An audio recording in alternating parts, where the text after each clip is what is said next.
Chronic migraine, 15 or more headache days a month, each lasting 4 hours or more, can make me feel like a spectator in my own life. Botox, onabotulinum toxin A, prevents headaches in adults with chronic migraine. It's not for those with 14 or fewer headache days a month. It's the #1 prescribed branded chronic migraine preventive treatment.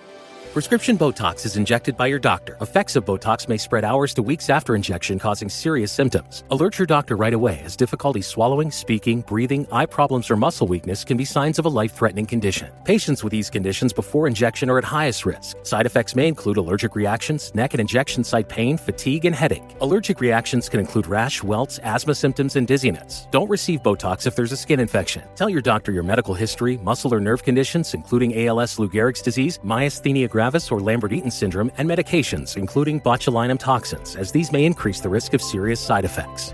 Why wait? Ask your doctor, visit BotoxChronicMigraine.com, or call 1-800-44-BOTOX to learn more. Did you know your hair ages just like your skin does? The new Chronologies line offers luxurious youth revitalizing care for aging hair. It reverses the 5 key signs of hair aging: lack of thickness and volume, dullness, dryness, and frizz in just one night. Use the full range of Chronologies shampoo, mask, and overnight serum and wake up to visibly fuller, smoother, healthier hair. Shop the new Chronologies line at kerastase.com.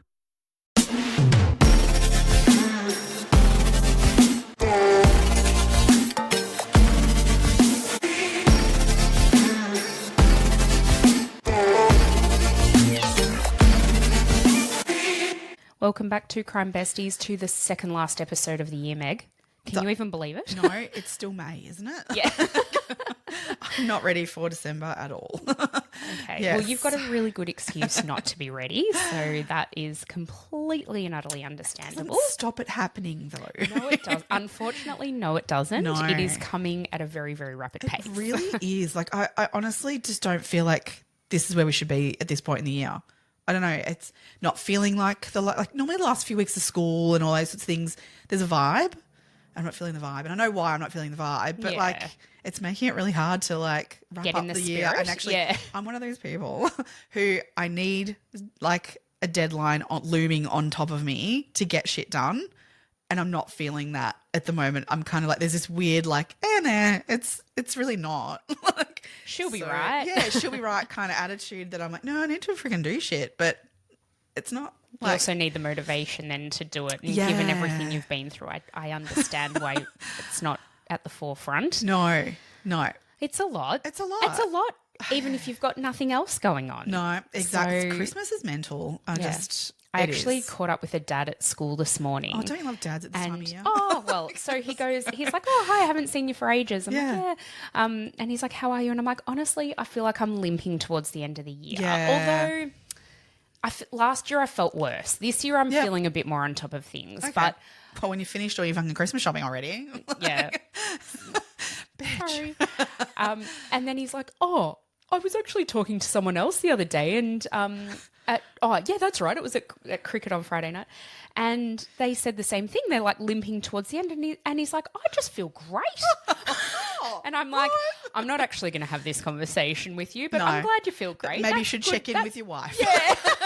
Is she feeling like that too? Yeah. Is she feeling just as great as you? Because I can pretty much assure you she's probably not. No, exactly. Oh, God.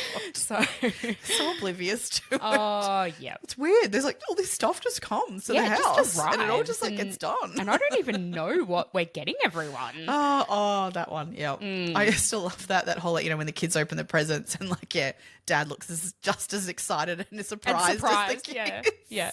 Whereas I'm going like, oh no, open the other one first because, no, that one comes that first. That pertains to that or whatever. Yeah. Oh, my goodness. Oh, Jesus. Yeah, we take it on and as we do every year. But yeah, it's a lot. It's a lot. Yeah. But I do love it. I love Christmas. And one of my kids in particular this year is so into Elf on the Shelf. Like don't even that frigging thing. Yes. We've got Kevin and Elfie. Kevin. And this year Kenzie came along. So we've got 3.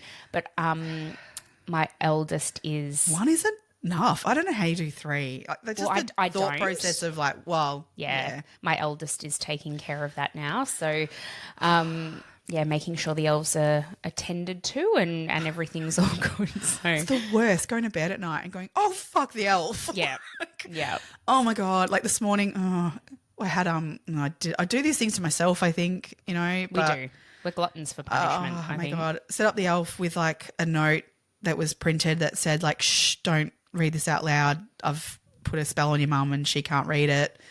And, but I've also put a spell on her so that she'll say whenever you ask her, can I have these lollies that are on the table? Oh, Meg. She'll say, yes, of course. So, Oh, God. So how many lollies did they have? that's why I limited it to what was on the plate. Yeah, okay. It was pre-portioned. Good move. But Very it was good still move. more than I would ever let them eat, you know, in the morning. Otherwise, good luck to the teachers, honestly. Totally, Because especially even just my thinking the youngest. advent calendars, you know, that kids would be consuming before school. Well, this every is yeah, day. that's it. I know they're already eating those. I purposely got like a Lego one this year as well. Yeah. just to like now, and they're loving doing that one, so that next year I can then wean them off of the lolly one. Yeah. because I'm like, no, but you love that one so much. It's doing the so Lego. good. Stop fighting over who's going to make it. Yeah, guys, come on. Oh my God, it's all just, you know, a balancing act, isn't it? Isn't it? We put up all of our Christmas decorations last week, and Yeah. as we said in last week's episode, of course, the putting of the star had to be, thankfully, it was written down. And then it was Lucas's turn this year, and Yep. he gets up and he goes, Mum, I am so honoured to put the star on top of the Christmas tree. I've got to show you the photo. He was beaming. Oh, that is just thought it was so the best thing in the gorgeous. world. So that was so cute. So they're the stuff that, like, you know, that's the stuff that you really like. Definitely. You want that stuff, but all the other shit you got to go through. Oh, to get I know. There's as many ups as there are downs, Oh, that's for yeah. sure. Is there as many? Balancing act. That's it. Yes. Oh, God. Do you want to give everyone an update on our TikTok? Oh, God. Oh, my God, people. So, obviously, Spotify Wrapped came out this week, which amazing. I went to share on socials, opened up our TikTok, and what's there? We've been locked out and our account has been shut down. So We don't know why. We know we've breached some rule or something. it said something about network, automated network connecting, or something real weird that basically I think we're, you know, terrorists or something. Yeah, I've got no idea. I've done nothing Just different. too much crime. Too much crime. I don't know. We've done nothing wrong. There was no violations before. Normally you get like, I get a warning few or community something. violations here and there, like, you know, because we've used the word kill or something, Death you or know. something, yeah. Yeah. It was the one when we did the US school shootings, yeah. Did not like those No. at all. It kept giving us violations for those. Yeah. But everything else has been fine, really. Yeah. So, yeah, all of a sudden, bang. But not only just a violation, it's your count's gone. Done. It's wiped. I have appealed it. I don't know that we'll get it back. I think it might be gone. So, I don't know whether we'll try again with Reinstate it. TikTok or not. We had like a really huge amount of followers. Yeah, there was close to so 4,000 followers over there on TikTok. So, look, we you could know, build that back up. we could potentially. I don't know. I'll see what we want to do, but Yeah. I'll give it it says like could be up to 7 days for them to Okay. make a decision on the appeal. So we'll give it that time. If they reinstate us, great. If not, maybe we'll give it a crack and start again. Yeah. and we'll We'll send have it a chat out about and that. check it out and to refollow. But at the moment, come over to Instagram or Facebook. We're there on both. Probably more so on Instagram these days.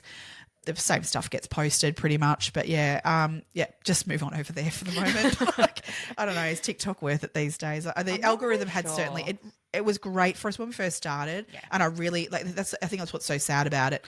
TikTok really gave us our push out, I think, to really get the word out to begin with, and it was so good for us. But it's died in the last. I mean, we've probably been saying it for the last few months anyway, that we're just not getting the We can't amount of figure views. out the algorithm. No, and previously we're getting thousands of views on our stuff. Now we're getting 100, a couple of hundred. and like, is it worth it? It's a lot of extra work. It is extra work. I mean, Yeah. just going off of Instagram and Facebook, you post once for both. Both, yep. It's kind of nice and easy to do that. Whereas it's a separate upload for Yeah. TikTok, which is fine. It's not the end of the world, but I don't know. We'll see how we go. See how we go. Yeah. Stay tuned. But if you're looking for us over on TikTok and why we haven't posted, that's why. Can't find us. We've been banned. Yeah, okay. I didn't do anything. I promise.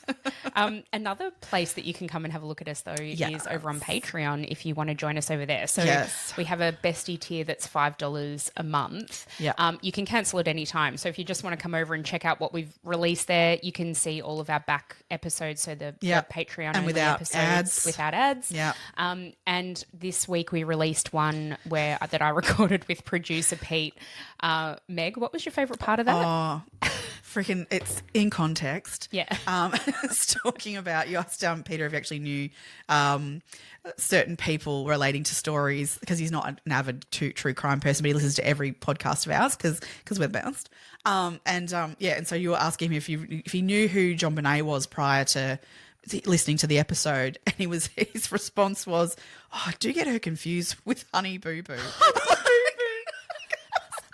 He's like, they're both pageanty, aren't they? I'm like, oh, they couldn't be more further apart, really. I just that was my favourite quote. Yeah. So if you want to listen, there though. If you want to listen to an episode with producer Pete, head on over to Patreon. Very great. No, it was great, and I really appreciate it too, because Peter was obviously stepping in for me for a session. So that was so good, worth it. Worth it, totally. He was saying that he really didn't want to do it, but I was like, no, you've got to do it. Come on, suck it put your up. big girl pants on and let's get it done. And at the end of it, he's like, oh, it actually wasn't as bad as I thought. Like, I think the anticipation of it was worse than actually then recording it. Yeah. But listening back, he's like, oh, I hate the way I sound. Oh. I'm like, we all hate the way we sound. Yeah. Welcome to us listening to our episodes. Yeah. I was chatting with one of my workmates. I think I've mentioned her on the podcast a few times before, a tractor. She came and saw me yesterday, and we were just I can't even remember how it came up, but I was saying I just can't stand the sound of my own voice when I'm listening. No. Even listening to us at 1.5, I feel like it just makes my voice more irritating. Set it to 2. And, yeah. Okay, Just keep I'll going try faster. I'll try it. And she's like, no, she's like, I know everyone thinks their own voice sounds bad on recording, but she's like, it's not. It's fine. I'm like, oh, thanks, Attractor. That's lovely. My mum even says that we sound the same, Yeah. Okay. and I'm like, no. Oh, you and I? yeah, Oh, no. God, Emma's no. way louder than me. Oh, yeah. We have to tone my whatever right down on the Yeah. scarlet. Oh, yeah. Oh, man. Oh, no. Yeah. Really? How old do you know me? Yeah, that's what she's your mother after all. Oh, I love it. Oh, I God. love it. Speaking Turn the of hearing Patreon, aids up, Paddy. What was that? Turn the hearing aids up, Paddy.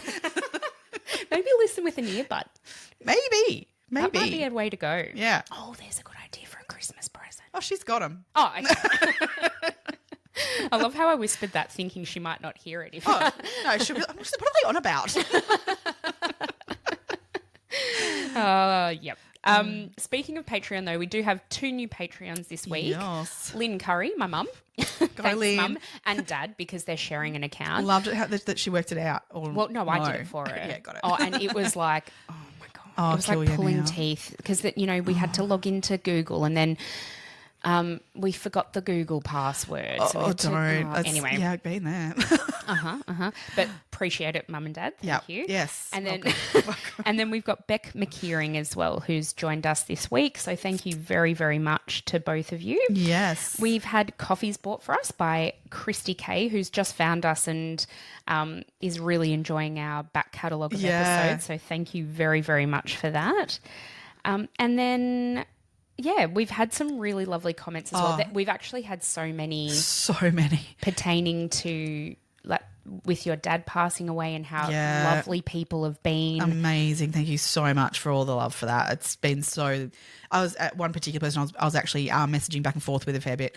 And that's the thing. I just said this community has really helped me get through this tough stuff, because it's just to know that people care is so lovely, Isn't it? No, it's really, really been beautiful, and I really appreciate everyone for it. So I love our little community we've created here. It's so and good. I think at times like this, it really can bring out the best in people. Yeah. Yep. And as difficult as it is, and as awful as it is for you and your family, and for all of the people who loved your dad, Yeah. you really do see the goodness in people. 100%. I was only having this conversation yesterday with someone about, our lives are so busy and things these days with, that when something happens, she was talking about, like the margin on a page, like everyone needs to have a margin, like, instead of running your life to an absolute nth degree, you need to have a little bit of space where you can, if something goes wrong, you've got that bit of room to move to. And I'm like, yeah, I don't have that room to move to. And I said, but what I've learned through what I've gone through at the moment is, even though I don't have a margin, the people in my life have been my margin, because so many people have come to the forefront of like supporting us and doing things that it's just been so amazing that I've realized that it's not how many friends you've got, it's the quality of those few that you have that just step up when you need them. Yeah. And it blows me away. I'll get really emotional, so I'll just move on. But the margin is important, but it's however you in your life need that margin. Because I was saying, like, I can't go reducing my hours at work. Like, that's a financial decision, things like that. But I want to do my podcast and I want to, that's for me, and all these things that you put in your life that you go, yeah, no, there's no room to move. But if you've got the right people around you, you've got room to move without letting go of other things. That is a really interesting concept. Like, I've never actually heard that before. So that's really interesting. Yeah, yeah. We had a very in-depth conversation at basketball training. Yeah. It's amazing the things that'll come up when you're sitting there with nothing else to do. I know. The kids train for the umpteenth time this year. Love that. Yeah. This is not someone I talk to that regularly too, but it was really amazing. Really lovely. Really like good. That's a really good way of looking at things. Yeah. And I mean, these are the times when you can lean on your people to support you. Yeah. And I haven't had to even ask, like, I mean, God, you amazing. Oh, don't even get me started. But that's the people you need in your life. Yeah, and absolutely. I hope everyone's got that. And if you don't, they're out there. You just need to keep looking for them. Yep. And Yep, absolutely. Yeah. And also go with our community here. Oh, We are building a really lovely community of people, and we really appreciate everyone. Oh, every comment, like, as much as I say, there's the people immediately with you, but those people that are just saying a comment that here and there that builds you up and makes you feel like I can keep going, I can keep doing, like, because speaking of which, we had a really great comment from Cara Jane this week. Oh, yeah. She's like, oh, thank God you've released another podcast. Now I can clean my house again. And I'm like, oh, great. I'm really happy for you and the cleanliness of your house. I love that. I can just imagine, like, my house is like that too when I don't listen to podcasts. Yeah. It doesn't get done. And then we actually had another really funny another really nice comment from a new listener named Natalia. I feel like she's only just found us. Yeah. And she's like, you guys really sound like my people. I'm super getting into this sort of thing. So thanks, Natalia, and welcome. Yes. Just really quickly as well, I did want to mention a new podcast has come out. It was released this week. It's the new season of the Unravel podcast, released by the ABC, and it was created by Rachel Brown. She's awesome. She did the Maria James, the long form podcast, the Trace podcast of Maria James. She's done lots of things. She was on the Mushroom Case, the ABC's Mushroom Case Daily podcast, and she's incredible. She's an incredible investigative journalist. Yep. And she has released the full season of Unravel called Huntsman. And it is in relation to Greg Lynn. So he is the man who was convicted of the murder of Carol Clay. Just Carol Clay. Yeah, just Carol Clay in Wonangata. Yeah. And he's currently in prison, but he's appealing. He's appealing. Yeah, we'll get to all that when it comes out. We'll talk about it for sure. We'll update everyone. But this podcast is in relation to his first marriage to his wife Lisa, which we spoke about. Yeah, we alluded to this we didn't know any detail then because it wasn't allowed to be released. No, we only knew like very minimal bits. I think we knew like where we her sort of body said was found. Yeah, we said at the time that it's being reopened and looked into. Yeah, and there were suspicious circumstances, but we didn't know much. There wasn't much else out there because there was a media ban on it. Yes. That was literally lifted last week, I believe, and that's why because Rachel was saying she's had this on ice for years. This is the thing. That's the thing because it was so long ago that it occurred. Yeah. There had to have been more about it, like kind of thing. And that's why I was like alluding to the fact that it's got to come out. There's going to be more to this.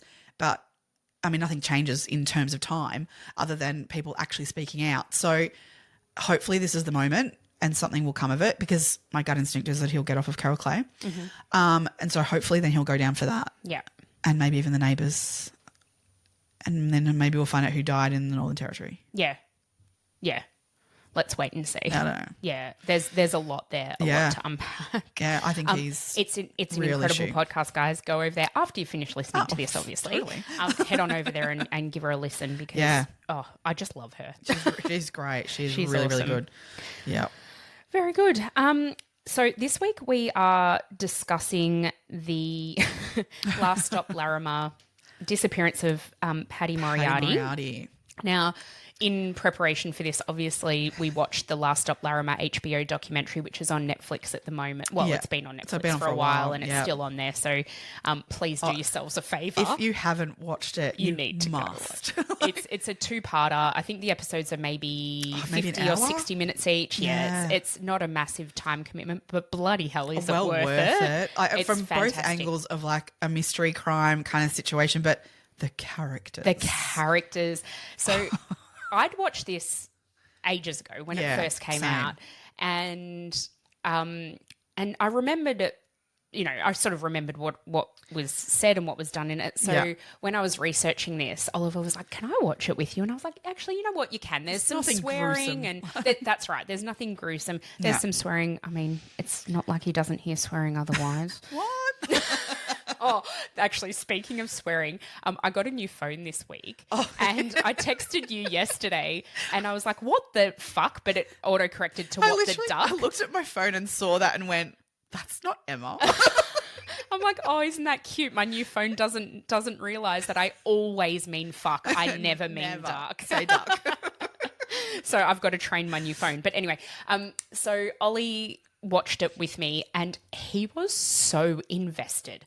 Like, as in, he's telling me what notes to write, what information he thinks is really important. And he was so invested in like who liked who and who all was of the characters in it, because it is wow. such a great story. Well, it is. It is. If nothing else, this is a credible story. Like, and so there's Australia. The way Australia is viewed from externally from Australia, this is, I think, what everyone thinks we are all like. Yeah.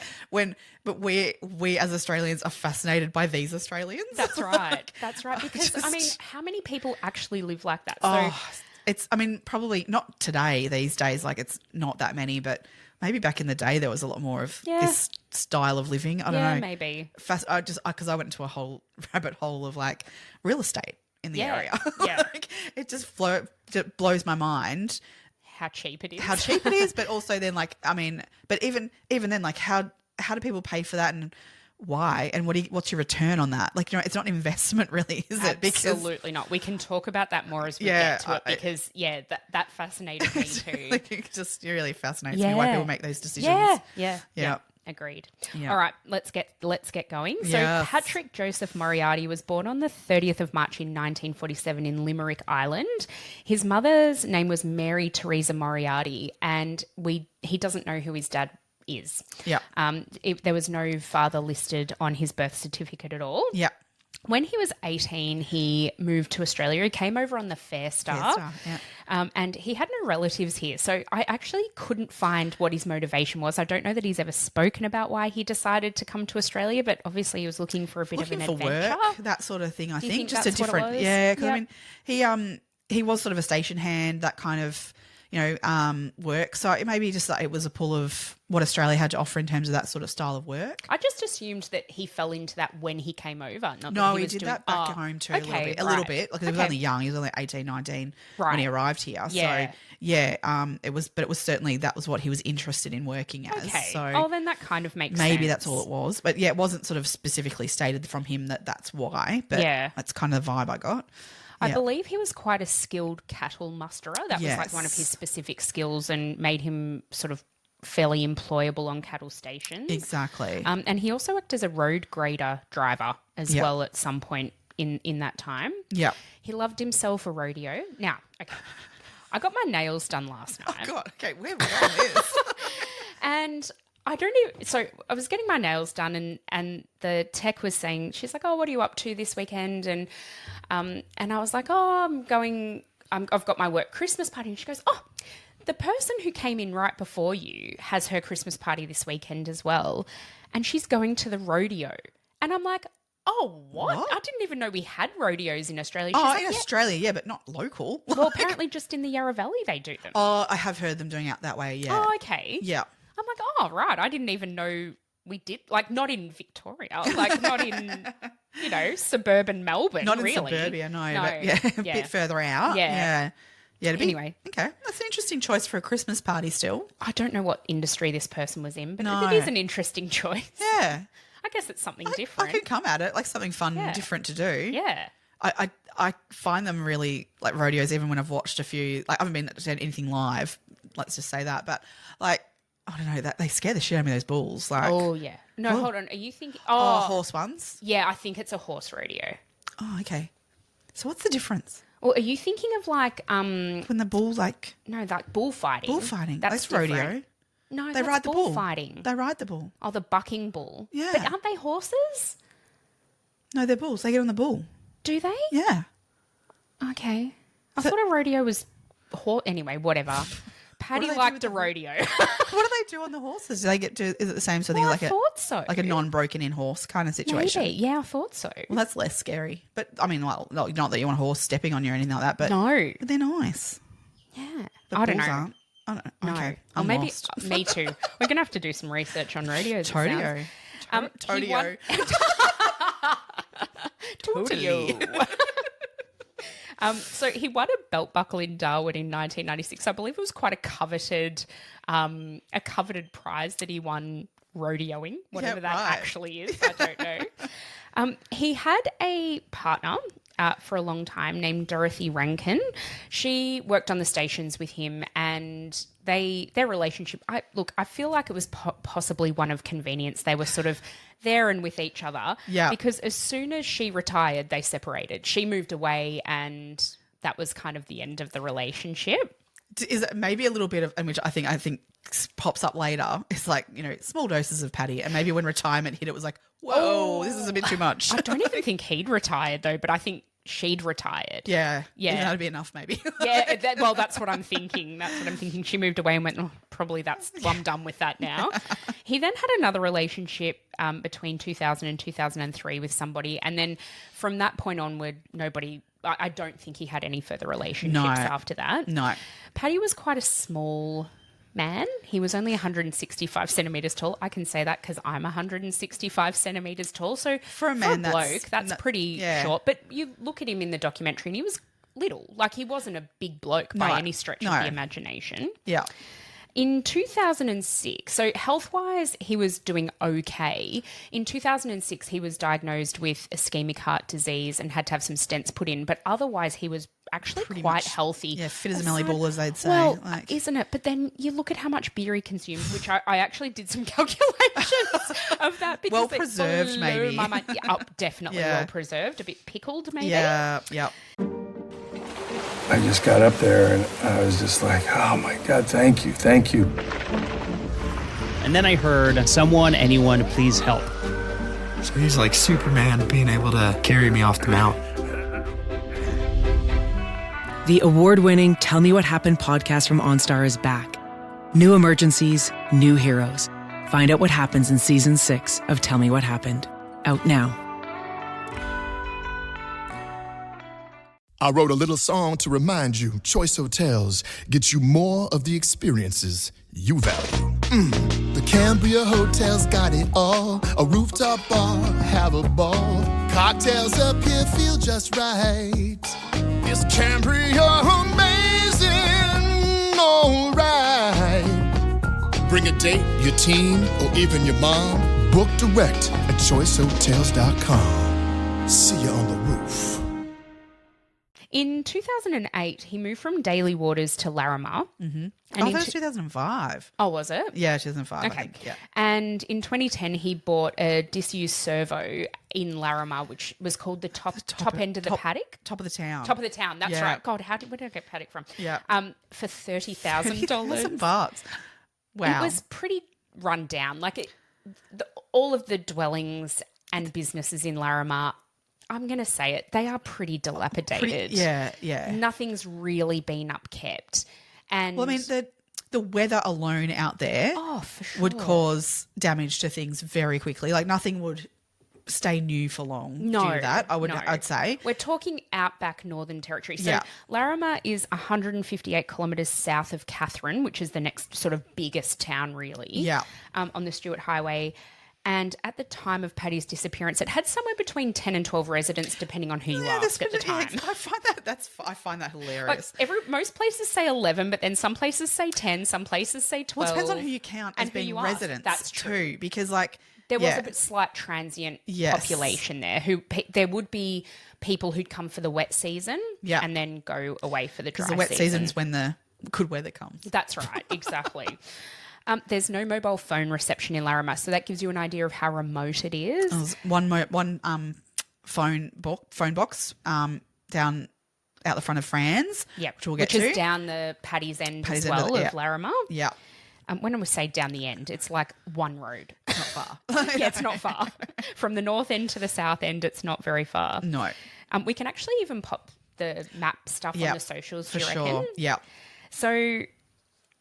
Yeah, so the next town that actually has like mobile phone service and like a little general store and slightly more services than Larrimah is Mataranka, and that's 76 kilometres away. Yeah. So 76 kilometres towards Katherine. But you're talking like a couple of hour drive just to get to an hour there and back, like just to restock on things. I think one of them said like it was a 19-hour outing to do the grocery shopping. Yeah, so they'd go to Katherine. Fran would go and get her hair done. All of the characters will discuss. Yeah, we'll get to that. But it was like a 19-hour round trip to go and get your hair done, do some shopping, go to your appointments. And come home. Yeah. It was a 19-hour job. How crazy is that? Yeah. We just don't get it. And I think people like who live internationally as well have no concept of how vast Australia is. Yeah. And especially in the Red Centre, especially in the desert. Yeah. But even I've been to Katherine. It's not like you're hitting a big city. No, that is a country town. It's what I would class a country town. But that's the big from the smoke. city. That's the big smoke for those it's from big Larrimah. smoke to them. When you think about the progression of that of where you're going, it's not even Darwin, which again Darwin I would call a little big city. Yeah, it's nothing and much out there. Darwin's like 800 kilometres away from Larrimah, I think. So that just gives you a bit of an idea of the distance. It's crazy. Yeah. So Larrimah has a pub, the Larrimah Hotel or the Pink Panther pub, because one of the publicans at one point decided to attract people. Yeah. He'd make it Pink Panther themed. Well, no, I think there was a Pink Panther out the front already. Okay. And so he embraced the Pink Panther. Right. And painted the whole pub pink. Because what would happen is people would... Back in the day when you would need, fuel at more stops, when your car wouldn't carry as much fuel, you'd have to stop, make sure you stopped in Larrimah because the next stop was too far away to wait for fuel kind of thing. So that would bring people to the town and they would use the pub then as well. But as our fuel tanks have gotten bigger and cars can last longer, they don't stop as often for fuel. So they needed to attract them elsewhere in other ways to stop. So by painting the pub pink, it sort of was supposed to get people to go, oh, what's that? Let's stop here. So that's why. So embrace the Pink Panther. There was a wooden carved Pink Panther out the front. Several of them. Yeah. And so he embraced that and painted the rest of the pub pink. I love it. Yeah. I love it. It's just such a random thing. It's so random, why really. Pink Panther out in the middle of bumfuck nowhere? It's crazy. So there's accommodation at the pub. And there's a zoo. I'm going to say zoo in inverted commas. How many animals equates to a zoo? Well, they've got 700 birds. Yeah, I guess it's in the an birds, aviary isn't there. It? Yeah, and 2 crocodiles, big fuck off crocodiles.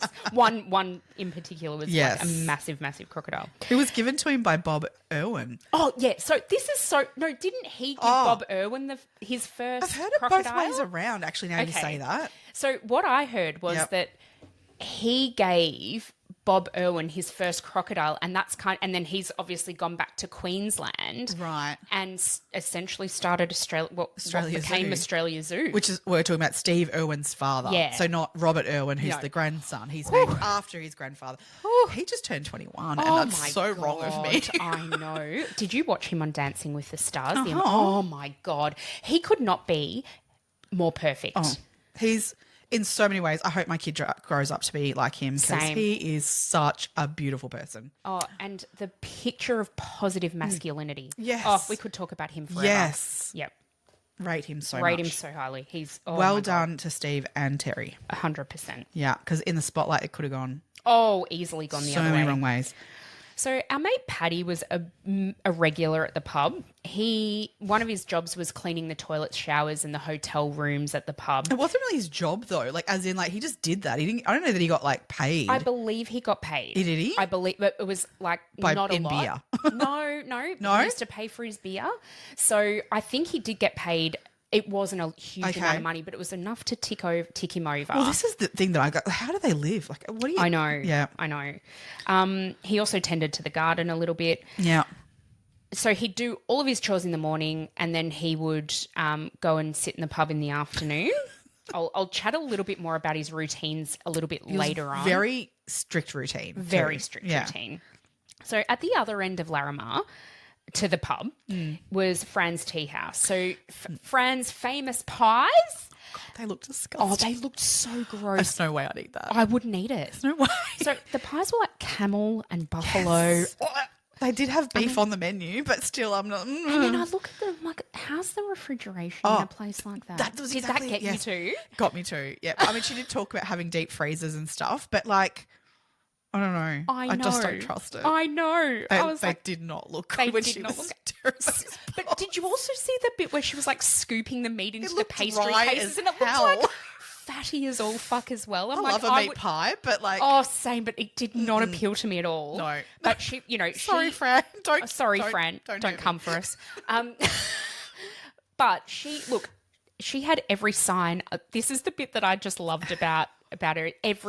All these signs up about Fran's famous pies, only $6. Come in and she always had deals going and. Oh, you always got a free teddy with your meal. That's bizarre. Where did she get those She from? make them and stuff. So, what? So she worked on a particular Elvis Presley movie. Oh, yes. Yes. And she made the teddies for that movie. Okay. So that was in her youth, I think, wasn't it? And yeah, she was a toy maker. I forgot about that. Yeah. Oh, yeah, right. So were they left? So she just had so many left She just over. collected and stuff, like kind of stuff. And she would then like hand out ones. But they all look dirty and they were all on the ground. Oh my like they God. were all on the floor. I wouldn't let my kid have one of those. No.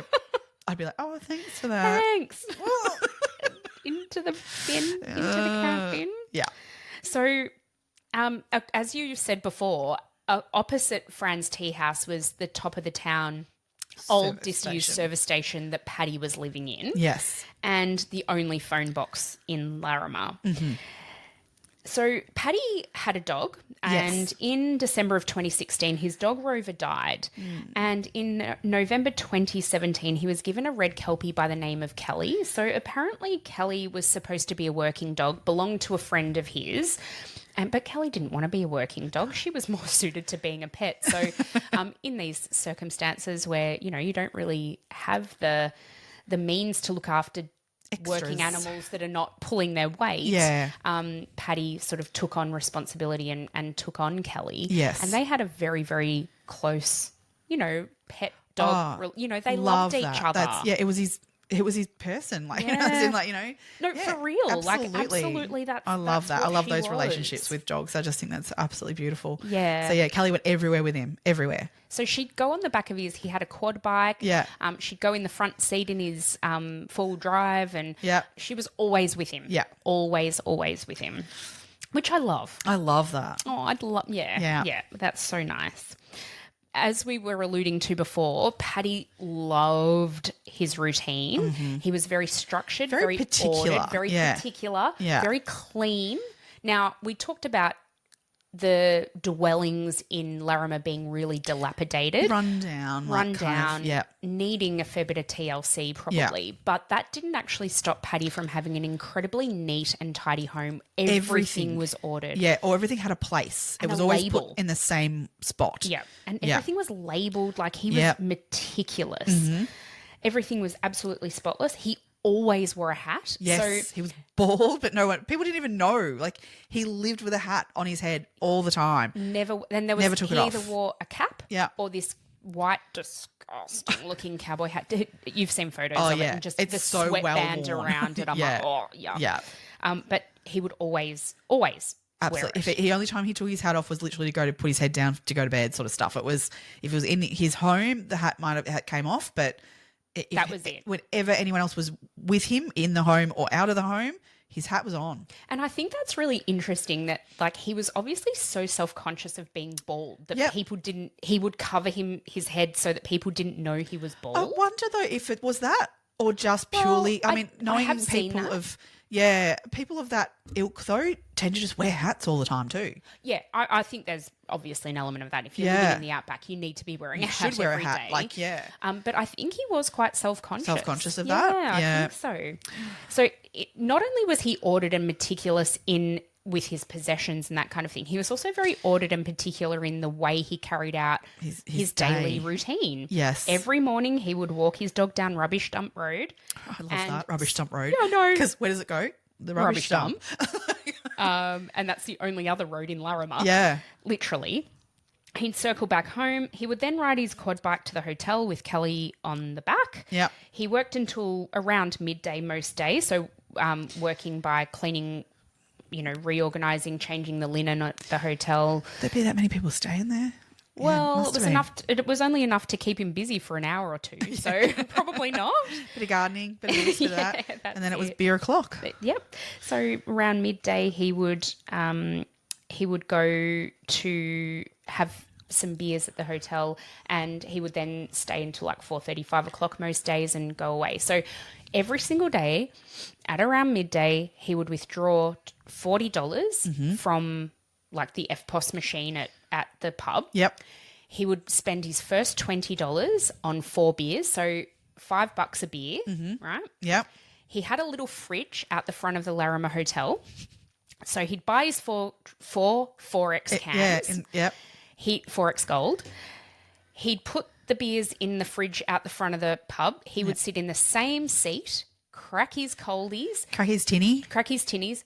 Have the 4 beers. Then he'd go inside, pay the next $20 that he'd already withdrawn, get another 4, and that's how he lived his life every fucking day. Now, that's 8 beers a day. Yeah. Right? Mm-hmm. I've got the calculations here. So it was something like here we go. $14,600 a year just on the 8 beers a day. Yeah. Right? Yeah. That's a lot of beer. Probably talking to the wrong person about this shit. Yeah. Yeah. It's a lot of beer. Yeah. And I think you're right when you say he pickled himself, because he didn't. It's very consistent. Well, very consistent. Drinking though, like he would have probably his body would have become very accustomed to that. Yeah. Yeah. I mean, it is technically binge drinking, but at the same time, I guess for by him, the it's definition. not. Yeah. But for him, that was his body standard. Yeah. So it's interesting on a scientific perspective of what the body can do and accommodate 100%. Of that it probably didn't. I mean, if I walked into a pub today and drank 8 beers, I'd be shit-faced. Yeah. But I could imagine him sitting there over that period of time drinking those 8 beers and probably appearing to be no more. Well, it than depends. tipsy. Yeah, it depends who you talk to. Yeah. And look, I'm not saying that he only had 8 beers every day. He had a minimum of 8 beers every day. Yeah, I was going to say, if there's particular people who've arrived at the pub and he's on for a chat, he probably did stay longer and have more. And people said that, there were actually two different accounts of this, and I think it really depended on who gave the account. Yeah. But some people said that as he got more inebriated, he became really jovial and, very chatty. And like a little bit obnoxious maybe. Is definitely a word used. And then other people said that he could get nasty and really fixated on things and really drill down into people, which was never well received. No. So, he felt like and I know people in my life that, can do this, that they get very, as you say, fixated on something, and he would to the nth degree defend that person or whatever, or his action, or, so that can be really draining on other people around when they can't see another perspective on something, no matter what you tell them. And when you've been drinking that much, I can imagine him just being very like blinded to this is my point. Yes, definitely. So look, in a town, so my dad comes from a very, very small hamlet. It's not even a town in northern Victoria. And everyone knows everyone's business. Now, there were slightly more people than in Larrimah, but not that many more. Yeah. But I remember as kids, we would drive into the town and my grandparents would know that we were there. Yeah, before we'd even got there because... You know, nothing happens in that town with everyone being on the phone and, Lynn and Russell and the kids are here. And, that it's just crazy because, honestly, they don't really have a lot else to do. No. Like, they're all sitting out on their porches probably drinking a beer and they know the car because they know everything about everyone. About everything, yeah. And, it's so, I think in situations like that when you're living in each other's pockets, and absolutely that was the case in Larrimah, conflicts are going to occur. Oh, God, yeah. I mean, when you're not getting variety, that's all you're getting every day. The same 12-ish people. And it's probably the same stories being told every day. That's it. Because he's having that many beers, he's not actually understanding that we talked about this yesterday. Yeah. There's enough there that the memory's probably going. Oh, yeah. We're going to get now to the day of Paddy's disappearance, and then we're going to introduce all the cast of characters after we explain what happened to Paddy, because I think what happened to Paddy, knowing then the cast of characters will give it a bit of context. And I'm really curious to see. I'm so curious to see what you think about all this. Oh, God. Okay, so Saturday the 16th of December 2017. Yeah. Paddy followed his normal routine, of course. Yep. He's taken Kelly for a walk in the morning. At 9 a.m, he's ridden his quad bike to the hotel and cleaned the toilets and showers there. I don't believe anyone had been staying at the hotel that night. No. So he just did a general tidy up because people would still use the loos, obviously. Yeah. He then went to the bar at 2:29 p.m. He withdrew his $40. Yeah. And he also made an FPOS transaction to buy the first round of beers that day. And obviously went through, put his beers outside and went and sat down. Now, on this particular day, there was a family who were travelling through Larrimah who stopped for a quick drink and at the pub, and they had young kids and they wanted to show their young kids the zoo. Imagine being like to our kids, oh, yeah, guys, we're going to stop at the zoo. And then they're like, oh, God, it's like literally 2 crocodiles and 700 birds. What kind of a shit zoo is this? And the mum took a photo of the pub, and you can see, I think this photo was taken at about 4:00 in the afternoon, and you can see Paddy sitting in his normal chair, and, everything was as it always is. Yeah. Okay? Yeah. As it became dusk, Paddy and Kelly hop on the quad bike and head home. That family did also give them some absolutely. chicken that was left over from their lunch to give to the dog. So, because obviously, I mean, I reckon Kelly would be pretty, families that did stop, they'd love seeing her and probably, kids having a pat, whatever. But they've said, we've got some leftover chicken from lunch, do you want to take it for the dog to give to the dog for, and which Paddy was like, oh my God, Kelly will love that. So he's taken that with him as well when he's left the pub that night too, to pop into Kelly's dinner for the night too. So yeah. Yeah. That becomes a little bit. Oh, it's a meaningful part of the story. I think. Yeah. So he's gone home, roast chicken in hand. Yeah. And he actually said to the pub owner, Barry Sharp, that he wouldn't be in the following day. So the following day was Sunday. And because they had nobody staying that night, I think there was no need for him to be at work. And he work. also wanted to borrow the lawnmower from Barry. Yeah. So I think at the time, Paddy had a ride-on lawnmower, and it was in getting serviced at the mechanic, which is, what were their names? The younger people. Oh, the younger people. The younger people who aren't actually younger. That's Mark and Karen. Thank you. So Mark and Karen owned the mechanic. So his lawnmower was getting serviced, repaired there. Yeah. And so he needed to borrow Barry's. People, I'm just I know, right? What are they, in their 50s? And then some. So he wanted to borrow Barry's lawnmower so he could tidy his lawn the next day. Yeah. So he was going to come back to Barry in the morning and get the lawnmower off him. Yep. That's right. At about 10:30 that night, there was a huge dumping of rain, but it had cleared by the morning. Oh, yeah. Yeah. Paddy wasn't seen on the Sunday, nor was he seen on the Monday. Very unusual. But on the Sunday, Barry had come to he'd come over to see Paddy because he hadn't arrived to get the lawnmower. So Barry arrived and no one locked their houses in this area. No. So he went to the door and no answer, but went in and noticed that, he noticed what was still in there was Paddy's hat. There was his wallet in its all normal spot. And he saw that there was food out for Callie, but there was no sign of Paddy or Callie. Food out for, it looked like he'd started to prepare dinner for himself as well. Yeah. So what was also there was in the microwave, which he probably wouldn't have seen this yet, but in the microwave was the chicken that he'd been given to give to Callie as well. So that was the scene that he walked into on that morning, sort of going like, where's Paddy? You meant to come get my lawnmower and you haven't come. So he did think that was a bit very odd, and he did look around. He did go for a wander all around sort of the property and look around, but no sign of Paddy whatsoever. I believe he also got in his car and drove down Old Dump Road. The dump. I don't know if he did that on the Sunday or the Monday. But I think that was on the Monday. The Monday? Yeah. But, so he did, over the course of that time, look for Paddy because, I mean, something that needs to be considered in all of this, in this area, the heat and the weather is extreme. Yeah. So if you go off for a walk somewhere and he's had a bit of a medical episode or something, no one's going to hear you or anything, but also very quickly you become lost and disorientated. Yeah. With the heat as well as just the area itself being, everything looks the same. You can't even imagine like how disorientated you can get very quickly out in that area. For sure. Even living there, you would very much go off a path somewhere, in a disorientated state, and you're even more disorientated. So the police were saying, this is going a little bit ahead, but they were saying that even just veering 20 meters off the path could potentially disorient you enough that you would then not be able to find your way back. Absolutely. Like 20 meters. You think, I can see 20 meters down the road, but no.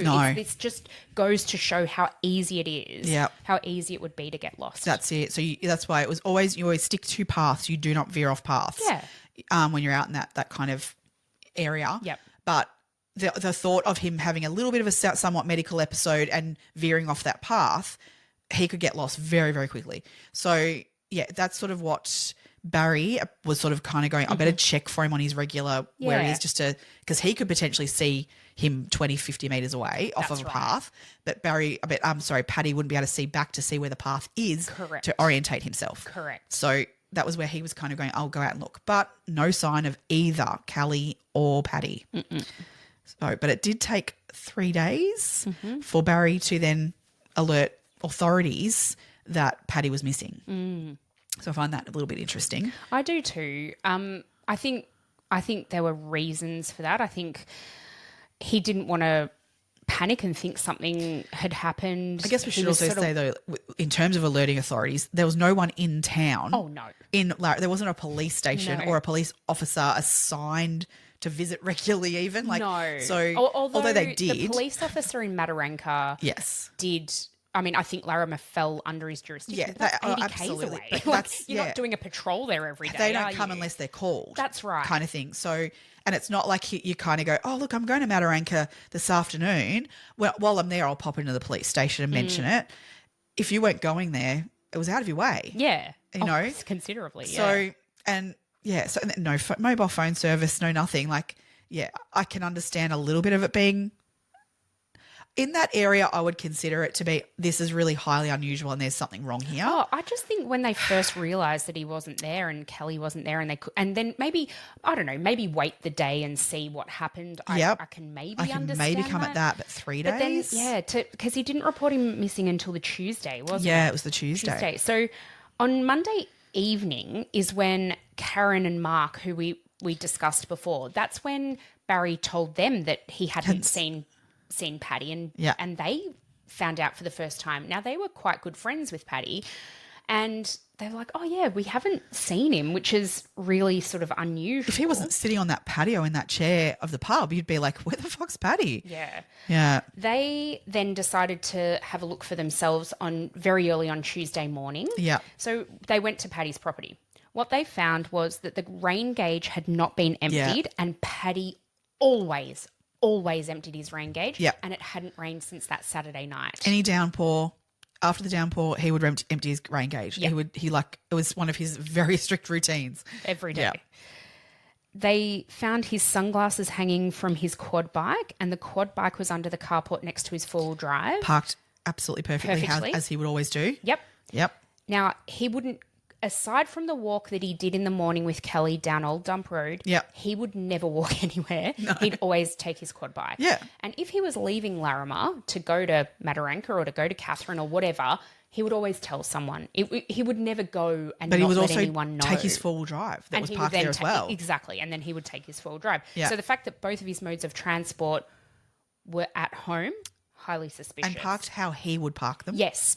Good point. That's a really good point. Now, the back door was unlocked.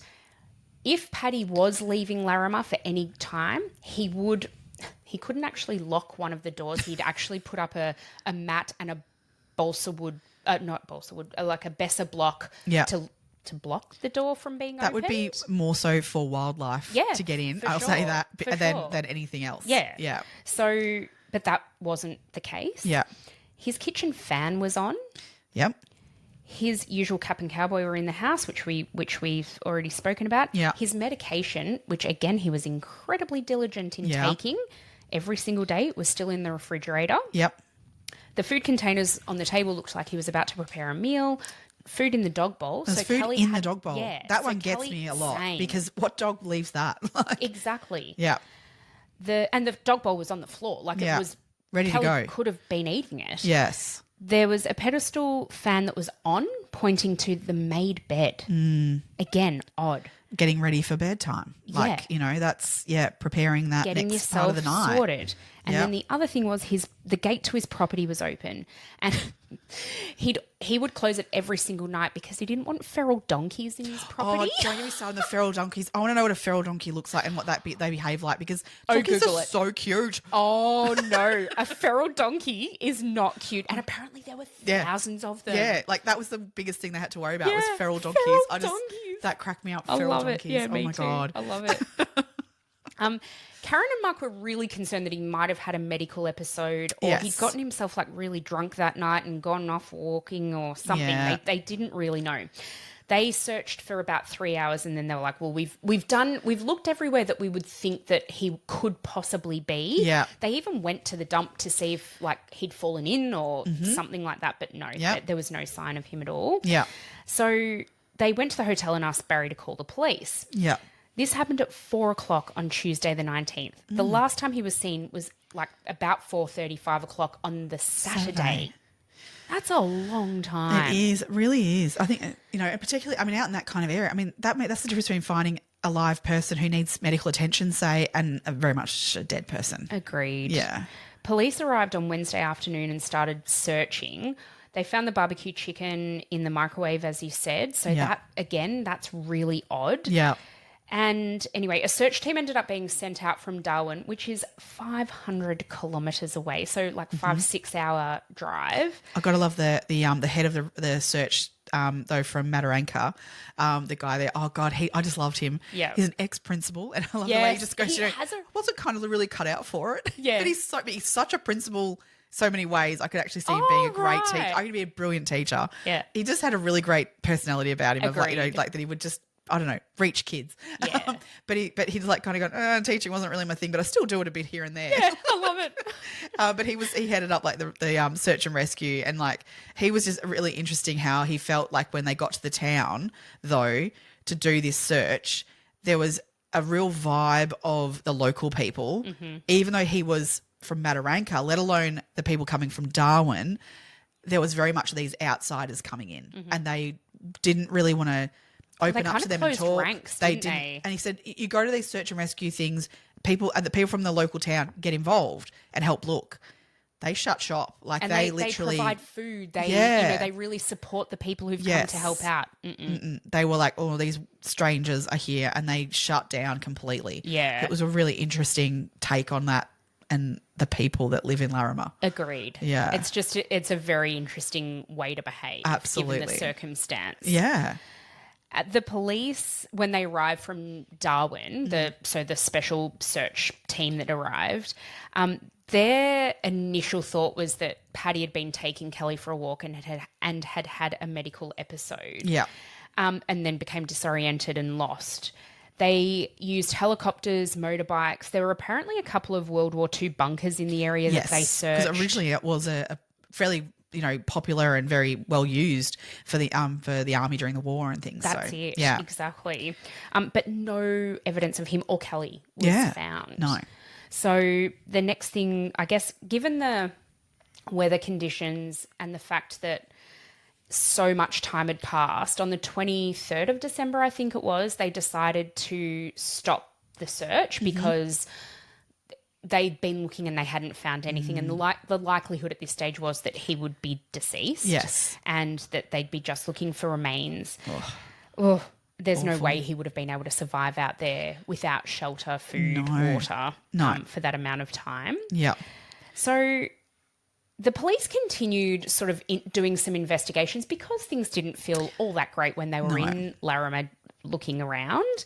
And on the 28th of December, they conducted an evidence search that lasted for a couple of days. So this is where they're starting to think maybe there was some criminal activity involved and we need to actually figure out what's happened.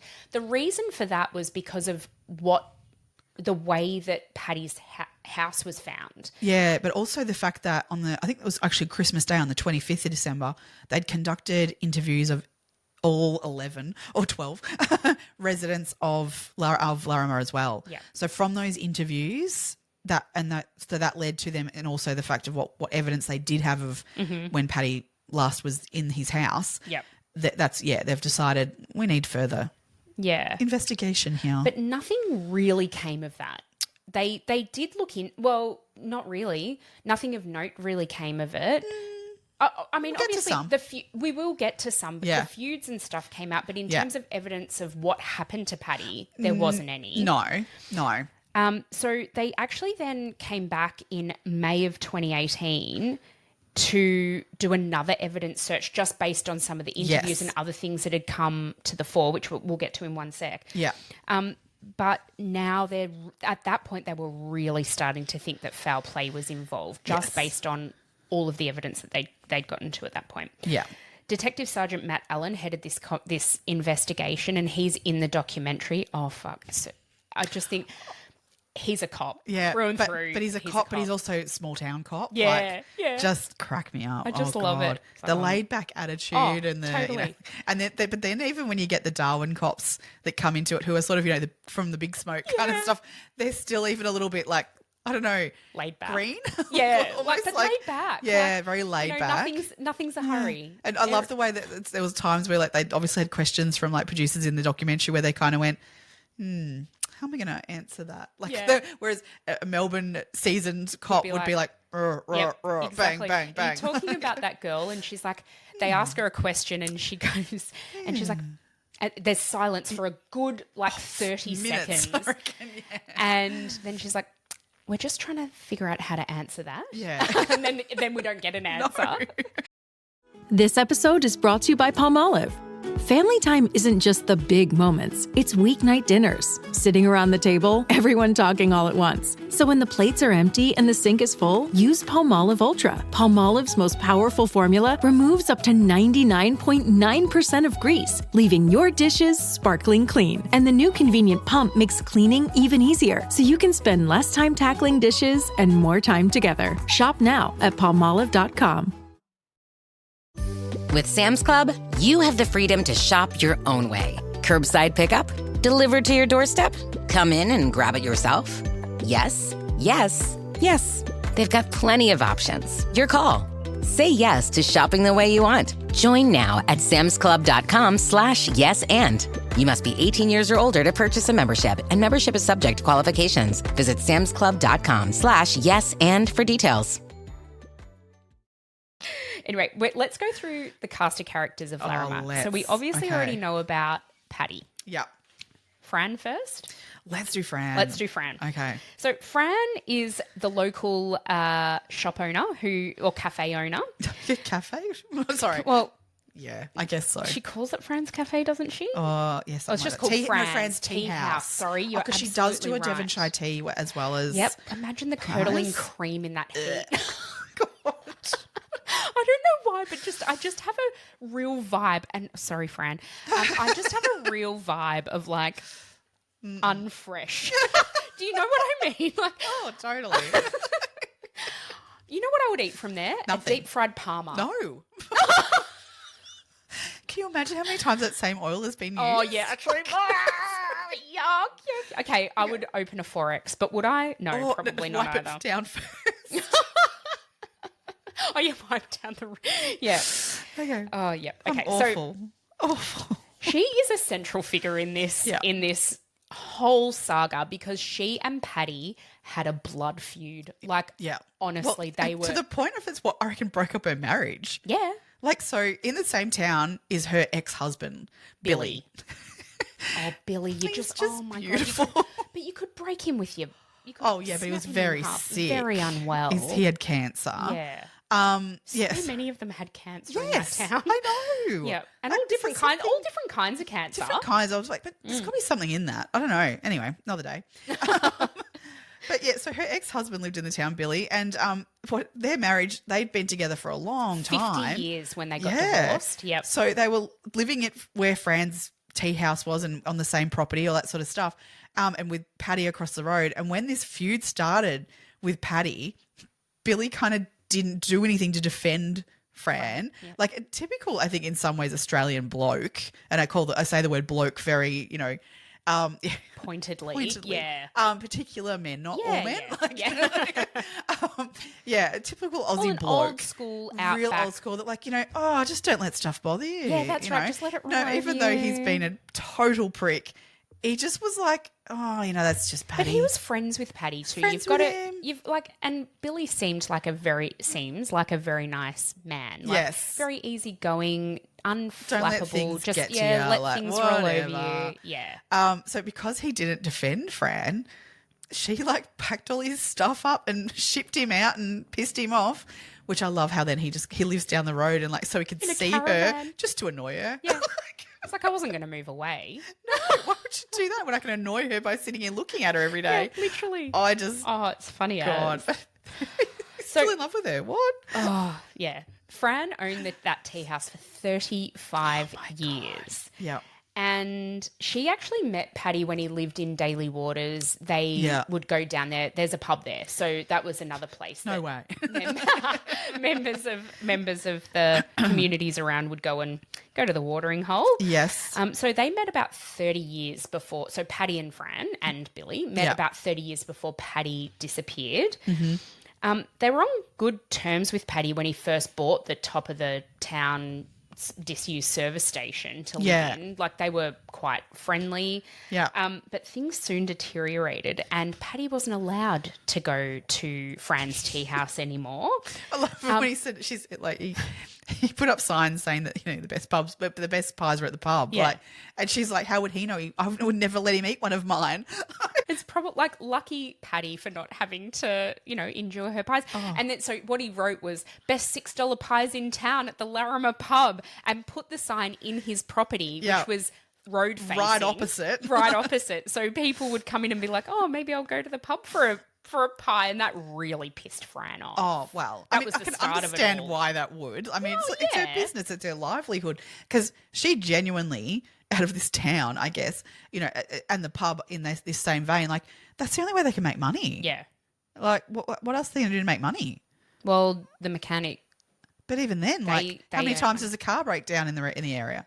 Yeah, I think they got people from other towns as well. Like they were the mechanic of the area. It's not like they were just being the mechanic. The area? For the What, you 12 mean 76k away? Yeah, You're towing a literally- car from Mataranka? literally. Yeah. Really? Yeah. Jesus. And like farming machinery and Yeah, that I kind of thing. guess. Because the other thing is they would have a transient population of like, road workers and that kind of stuff come through and they would help, service those kinds of vehicles as well. So that there was some money to be made. And I can't imagine it wouldn't have been expensive to live in Laramie. Oh, well, this is it. $30,000 to buy in a fairly decent sized land kind of property. Yeah. And then what would your expenses be? Food.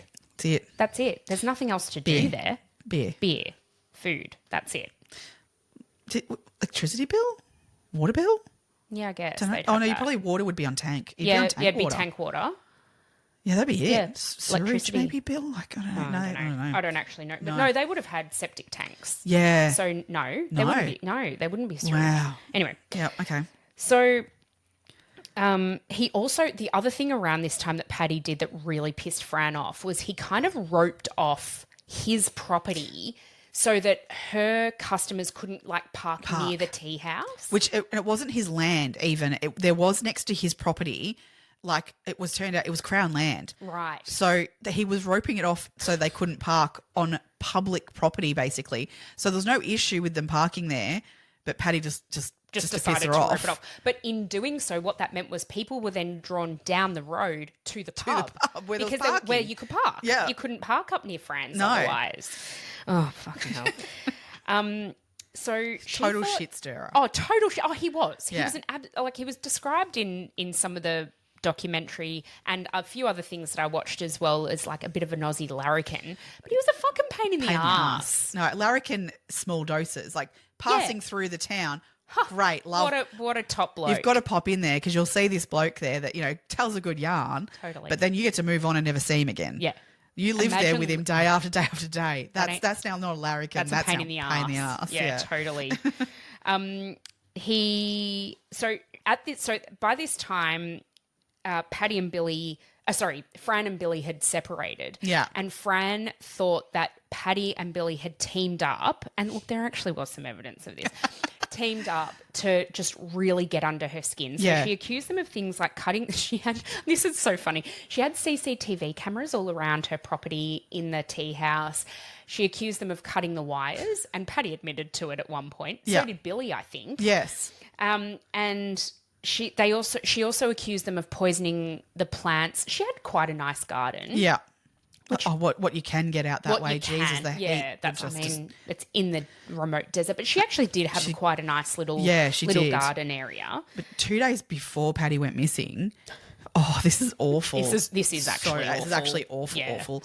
But he, what he did, and he did do it, he dragged a dead kangaroo and threw it into her bedroom, I think it was, in her house. Oh, I thought it was just beside, onto her property. No, was inside. It was. Yuck. He threw it indoors because no one knocks on the doors. That's he threw gross. it indoors. Yeah, which that's just so gross. Roadkill kind of stuff that he just threw into a house. They know he definitely did that because she had CCTV. Yeah, because she put up cameras. Yeah, because once this sort of stuff started happening, she did put up cameras, and obviously they've cut the wires of those and all those sorts of things. But because she did on a number of occasions call the police in Mataranka. Yeah. And so the Mataranka police were very aware of this feud between them because she would call them fairly consistently. She, in between 2010 and 2017 when he went missing, she made 9 formal complaints against Paddy to the police. Yeah. Right? The first one. Fran believed that Paddy stole her $200 red umbrella from her front yard, which is one of those stick umbrellas. Which is at the pub. Yep. But you can see it in footage. Yep. Put it on a table out the front of the pub. Yeah. Rubbing it in her face. Yeah. So the second complaint was that some books and memorabilia had been stolen from her tea house. Now, I don't know how...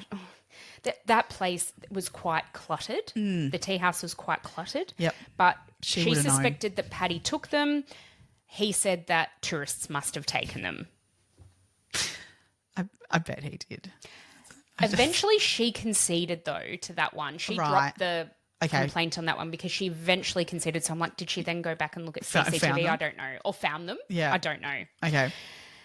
Then so the third complaint was that she wanted something done because Paddy would stand out the front of the tea house, and when tourists came into Larrimah, he would say to them, "Don't eat here. This is shit. Don't eat here. Go down to the pub. Keep going." And so she said that interrupted her livelihood. Oh, that's right. He'd be like, "Don't eat the food here. It's crap." But she'd also say, "It's not safe to park your vehicles here. You never know what's going to happen. Go and park feral down near donkeys." The pub. Apparently, if people did park anywhere, people who were going to Fran's tea house did park anywhere near him. This was, I think, before he'd started to cordon off the property that wasn't even his. Yeah. He'd tell them, move your fucking car. And like people would get a bit scared and move it or leave or whatever, and Fran would miss out on business that way. Then the fifth one was that Fran told police that she believed Paddy had broken a plastic fitting on her hose that connected it to her water pump. And it actually meant that most of her water tank was drained. Now, that's a big deal, I suppose. Yeah, but you know what, the police... could the heat have just done that, though? Well, the police actually came out to investigate this particular one because there was possibly physical evidence. Yeah. They found that the O-ring had just perished. That would happen so easily and quite often out that way. You'd have to replace them very regularly. I mean, you're talking on the daily 40-degree temperatures average, probably. Totally. Yeah. Yeah. That's a lot of sun, a lot of heat on that. Exactly. Yeah. And rubber perishes in those conditions. You'd want metal ones rather than plastic. The thing that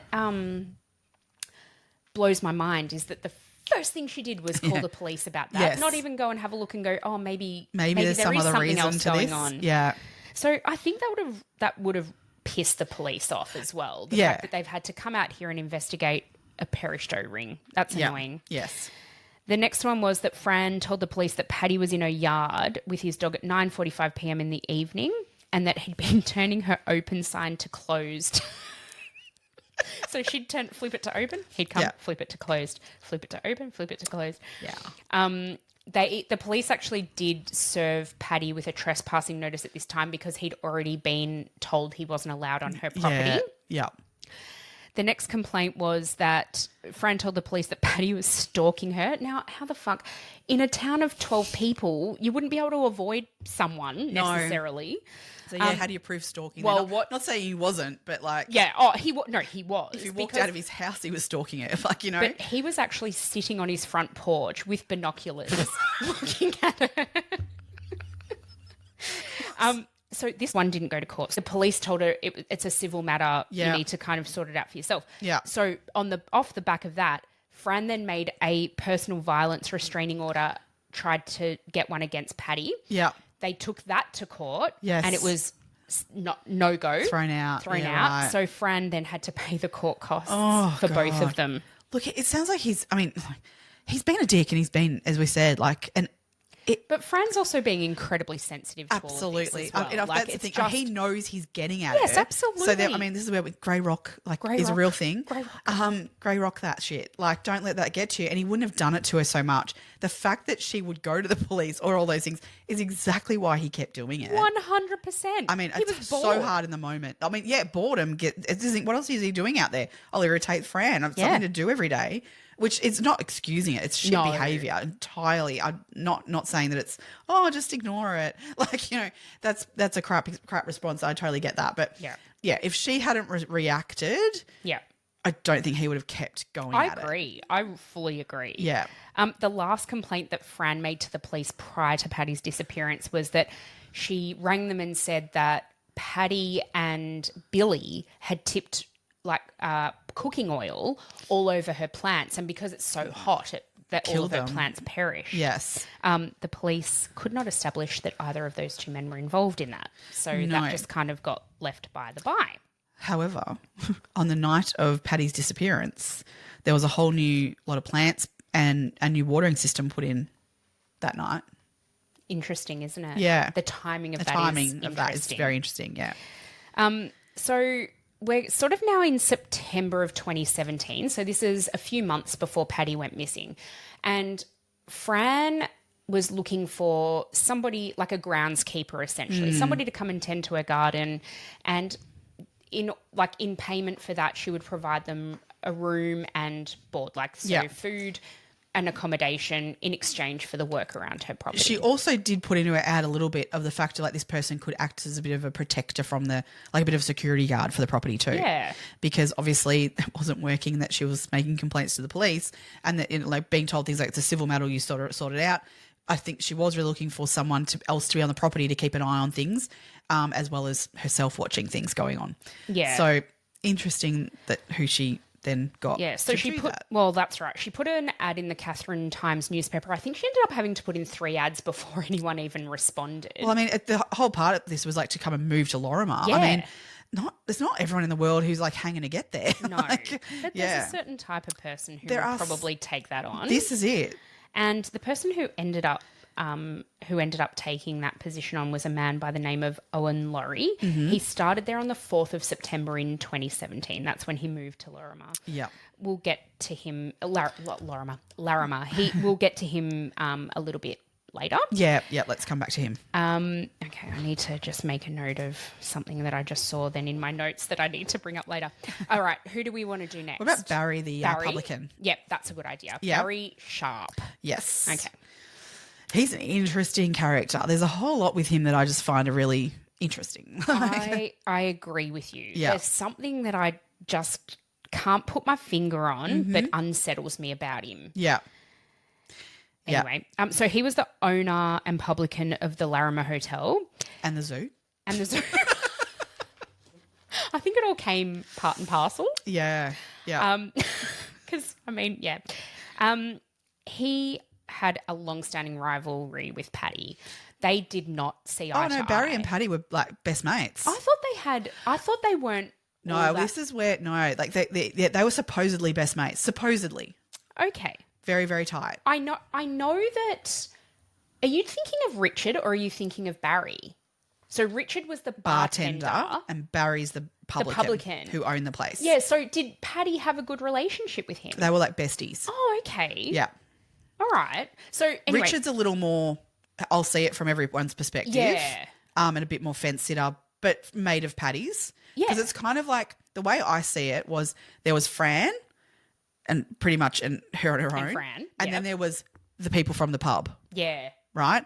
But so then with Fran were 2 other people on her sort of side, although again, probably a little bit of more arguments there as well, was the couple that Carl and Bobby. Mm-hmm. So there was kind of those 3 on the out, and then there was everyone else and the pub people. So Mark and Karen, Barry, they were and Richard were all kind of in together. Yeah, okay. As the pub people. Okay. Yeah. So Barry had owned the pub for about 14 years, but he'd lived in Larrimah for about 27 years at this point. And he would chat every day with Paddy at the pub. I just didn't think they got along that well. Anyway, I think there was definitely underlying shit with all of them. There was every one of them, even though so Fran, Bobby, and oh my god, Carl. Yep. Even though they were sort of on the same page when it came to Paddy, they still had their own animosities between them as well. Sure. So I think similar with Barry. Yeah. Okay. Barry and Paddy were best mates, but he had his issues. Some shit. Yeah. Okay. But I know that Paddy would still chat with Barry. Oh, yeah. And disclose things to him. Yes. Especially not long before his disappearance. Yeah. Had spoken about feuds or like arguments with Fran's new caretaker or groundskeeper or whatever you want to call him, Owen. Yeah. So yeah, no, he would tell him everything. Like right. Yeah. Okay. Well, that really does check out then, doesn't it? Yeah. Because there was also Barry again had his own enemies in the town because as much as he was the publican, you sort of think of that person, particularly in a town like that, he'd be like the center of the world. The head of the he town, sort of. Well, yeah. owning the pub is like the biggest thing that they have going. But the thing is, he didn't own the pub originally when he moved there, as we said. The person who owned the pub prior was actually Carl and Bobby's daughter. And he pretty much pushed her out to take over.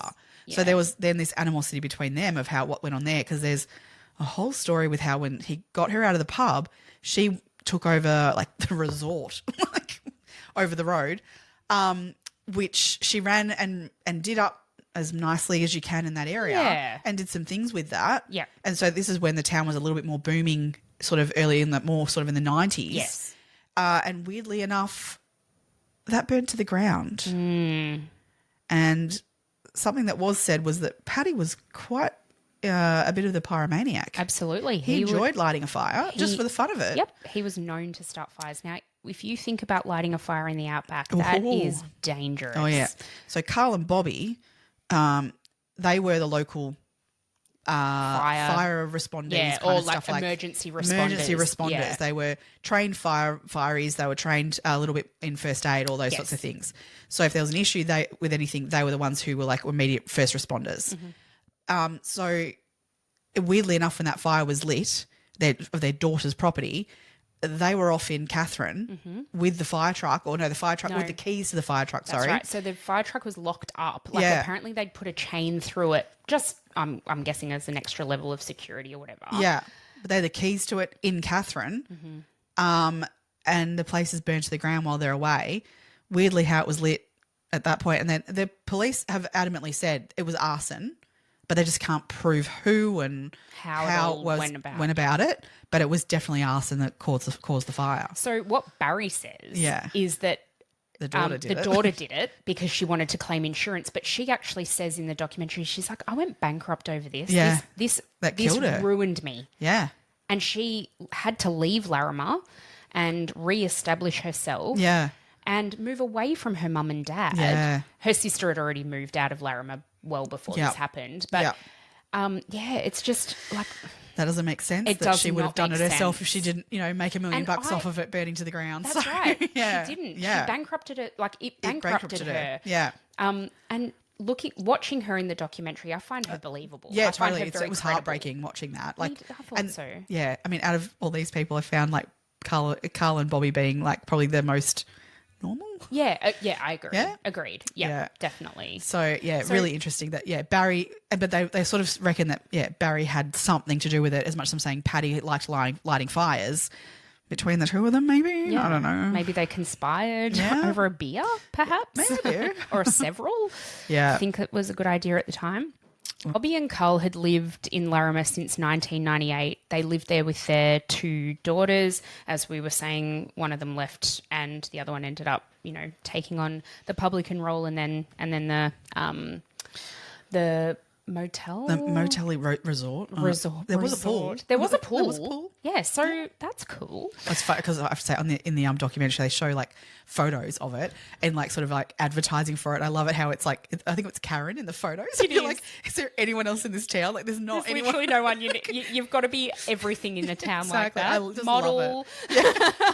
She did well. I'm not no shade in that For fact. But I'm sure. just oh my god, I know who it is. It's in the photo. Yeah, exactly. I love it. It's so funny. Yeah. So Diane was actually the one who sold Paddy the top of the town servo. So she owned that for a while too. Yes. So it's all everybody's intertwined and interlinked. Yeah. It's crazy.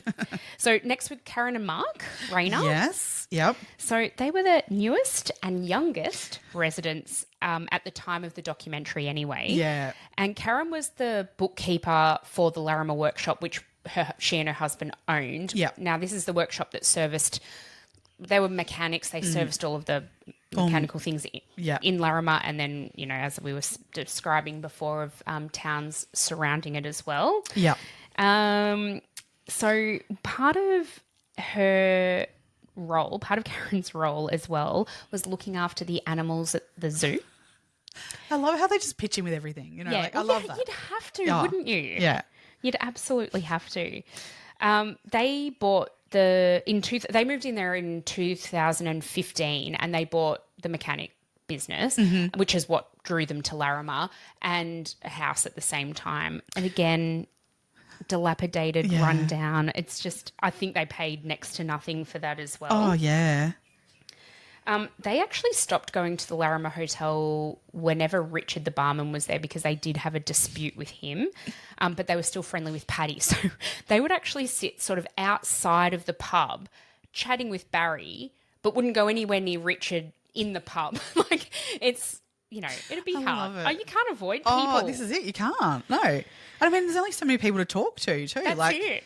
Jesus. That's it. You wouldn't want to alienate people because that reduces an already very small pool to even being smaller. Yeah. But I mean, these two really they seem to really like Paddy. They'll say oh yeah, he larrikin. But then you also hear an undertone of oh yeah, I can get why people didn't like him. Yeah. Yeah. So that's really interesting. They all had their issues. I feel like in the documentary, Karen and Mark really held back. I didn't feel like we were getting the full story from them at I all. feel like they wanted to like portray a certain like, yes, we're not that they were trying to hide necessarily that done something like I actually think out of all of them I think that no, I don't think they killed him. Same. But like at the same time they weren't like we don't want to speak freely. Like they were kind of like trying to hold ranks a little bit of like, I'm just going to keep that information to myself, I think. Yeah, and the producers asked them a couple of questions and they're like, oh, we've had thoughts, but we're going to keep them as just thoughts. We're not going to say them. Oh, you might get another beer. Yeah. Exactly. Like deflect. Yeah. Next we got Billy Hodges. Yeah, that's Fran's. So Fran's ex-husband. His nickname was Light Cans because he'd drink light beer. I love it. So after their divorce, as you said, he lived in a caravan at the back of the Larrimah Hotel. So he could see Fran's property, well, his old property, like that she wouldn't let him anywhere near. Yeah. He'd been in Laramie since 1983. Amazing. Crazy. Yeah. Next we got Cookie. Barry Cook. Yes. Barry Burke, sorry. Oh, God. Barry Burke. I think his name was Cook. So he was he the oldest resident at the time? He was at the time, yeah. And he was known as being quite the gossip of the town, knew everything about everyone. I'm sure all of them knew everything about everyone. Oh, absolutely. He lived alone, but he had a partner and she lived in Tasmania. Yes. Isn't that odd? I know. Maybe that's the way you get it to last. Live literally thousands of kilometres away from one another. You almost couldn't live far apart. Yeah, almost. Within Australia. Yeah, that's it. Oh, wow. Jesus. He said he first met Paddy at the Daily Waters pub about 4 or 5 years before Paddy's disappearance. They had a fight. So Cookie and Paddy had a fight because Paddy accused Cookie of stealing a Mars bar from the hotel because on the counter of the hotel they've got like snacks and like stuff like that. It's like a little bit of a general store as well. It was an everything. Oh, it was the post office. Yeah, post office was as it would have to be in a place like that. Absolutely. So he accused. Paddy accused Cookie of stealing a Mars bar, like it was any of Paddy's fucking business. Yeah. But he would make it that. Would so make it that his business. Yeah. So Cookie, from that point on, over a Mars bar, Cookie would only ever then go to the hotel to pick up his mail. And when he knew Paddy wouldn't be there early in the morning, wouldn't go back. That's why would you live somewhere where you literally couldn't go to the one place that you would go in that town? It's so isolating. What did he do all day every day? Oh, this is it. God. So when Barry was asked, if he had any involvement in Paddy's disappearance, he said, yeah, he's a bit of a shit stirrer, but I wouldn't have thought it was enough for anyone to actually knock him off. Yeah, that's fair. Yeah, that's probably fair. Yeah. His theory of what happened to Paddy was that he might have gone to visit friends or just gone for a walk with his dog and fallen into a sinkhole. A sinkhole, yeah, I love that thought. Like out there might be sinkholes. Yep. Yeah. That was it. Yeah. He had nothing further to add, Your Honour. Yeah, you're right. We've then got Richard Simpson, who we spoke about just before. He was the bartender at Barry's pub. Yeah. He said he never had a crossword with Paddy, but then other people in the town say that they did. Yeah. Although, look, he said in his sort of story, he did say that they'd sit and have a beer most afternoons. And I think he's there were the sort of bloke where like he would speak his mind, but then wouldn't think of anything of it afterwards. Yeah, I actually found him so incredibly intelligent. Same. He was interesting. I really found him an interesting person. I thought so too. Yeah. He had since moved out of Larrimah. Yeah. And he was then working as a shearer. Yeah, a shearer in WA. In WA. So he'd already moved away by the time the documentary was quite being filmed. A transient person in that way. I think he was someone who went where the work was and like just, almost more for the story to live somewhere, sort of stuff. I think he was quite a loner and enjoyed his own company. Yeah. Lived that kind of a lifestyle. Yeah. Yeah. Then we've got Lenny Hodson. Mm-hmm. So he was the oldest or the longest resident of Larrimah. Yeah. Said he was good mates with Paddy. They'd have arguments, but then they'd make up over a beer. So there was nothing really to say there. No. Now we have Owen. Yeah, the there was newest. David too, but you don't really hear anything of him, but everyone forgets about him. Yeah, poor old David. David. He must live a real quiet life. All I've written against David in my notes is resident. Yeah, that's right. Exactly. I've written another resident. So, yeah, David was there. We don't know what he thought or whether, No. I don't think there was any suspicion that he was involved No, in anything. he seemed to be someone who's very much on his own. And kept to himself. Yes. Yep. But then Owen. All right, let's get into Owen. Yeah. Owen Laurie. So he was Fran Hodgett's live-in gardener and caretaker. So he lived in a separate little bungalow on her property. Yeah. He came to Larrimah to meet Fran when she put in the ad in the Catherine Times or whatever it was. He says, so when he came to meet Fran, he actually came with all his belongings because he intended to, I'll he meet her was and it'll be fine, I was going to say. And he'd driven from Catherine or beyond Catherine, I think. So it was a decent drive down to Larrimah for him. Yeah. When he met Fran, immediately she started talking about her feud with Paddy. Yeah. And he said that if he had known about that before he came down to Larrimah, he wouldn't have come. That's an interesting statement, isn't it? It is. I think that's incredibly telling. Yeah. Yeah. So he ended up just staying because he'd already come sort of prepared to take on this job anyway. Yeah.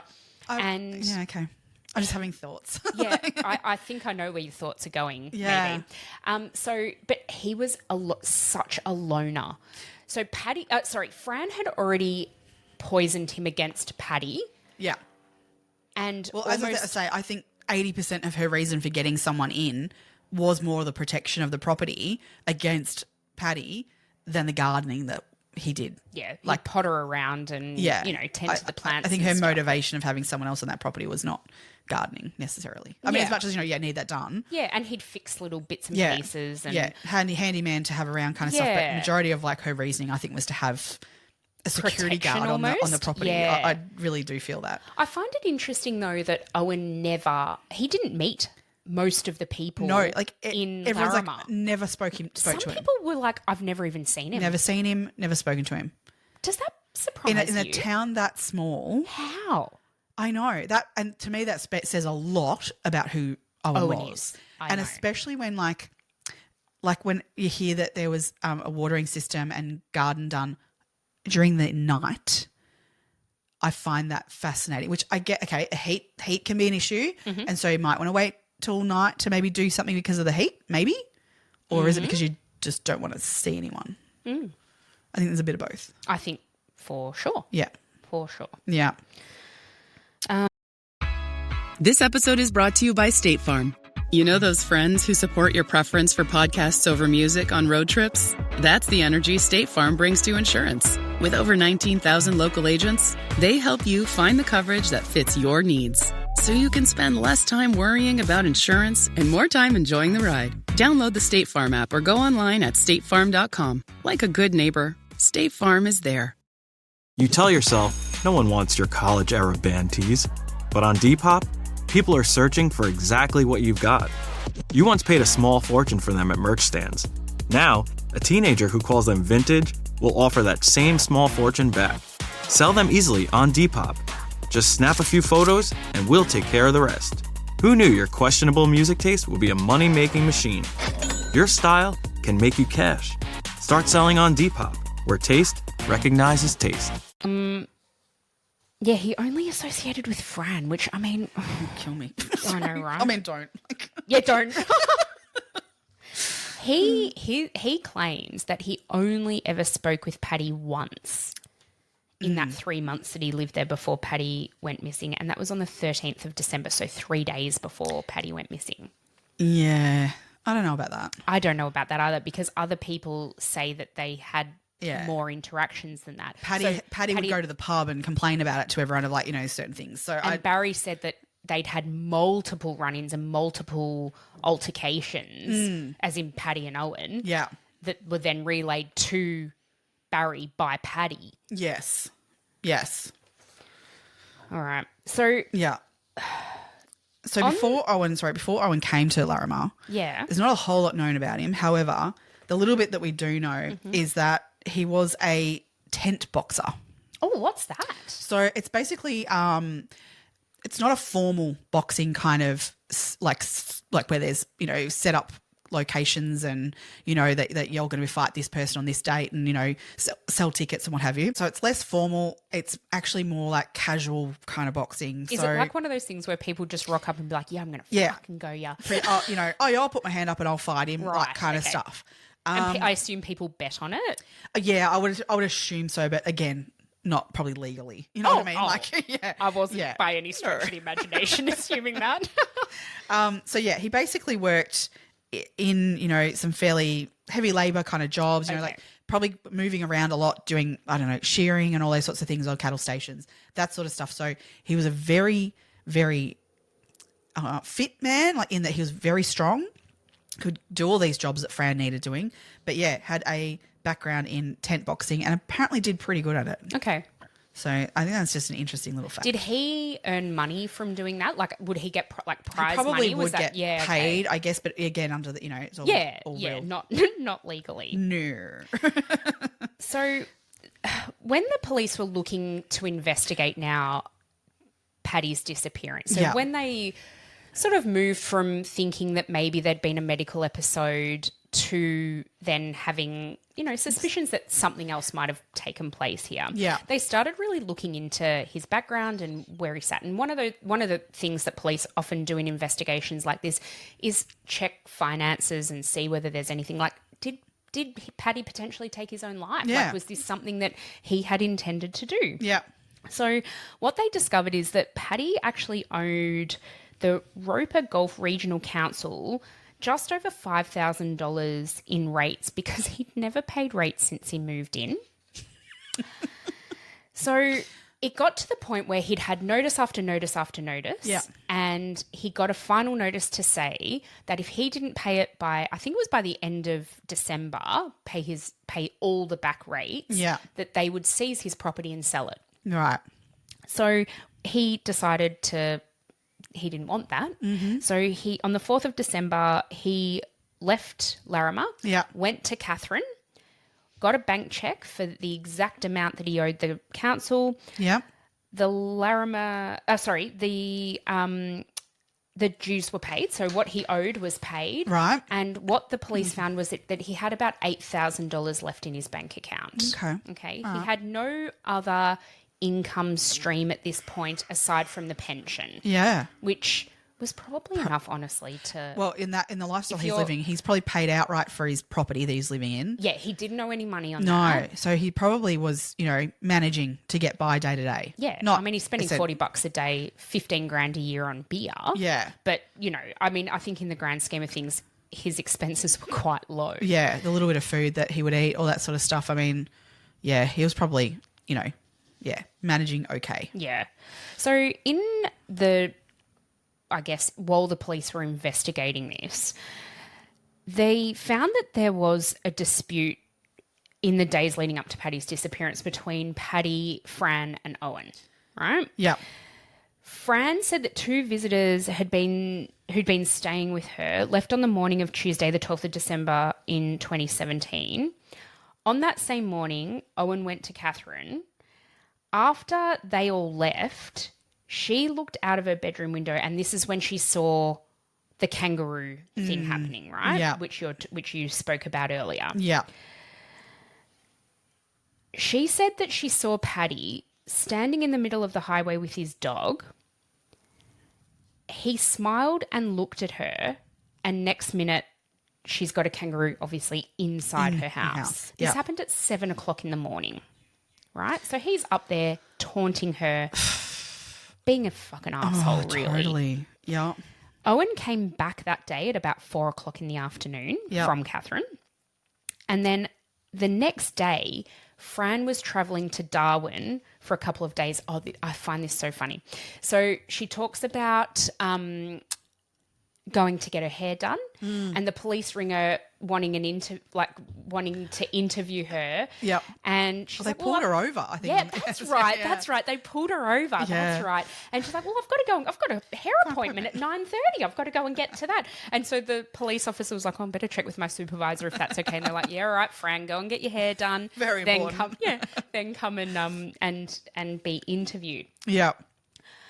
So she had, as she was leaving, so Owen was coming back, she was leaving. Yeah. She told Owen about what had happened with the kangaroo, and she says that Owen said to her, I know, I could smell it from down the road. Like the smell of a rotting, it would be so disgusting. Yeah. So the way that Owen tells the story is interesting. So what happened next was, so you know how Owen said that he'd only had one interaction with Paddy?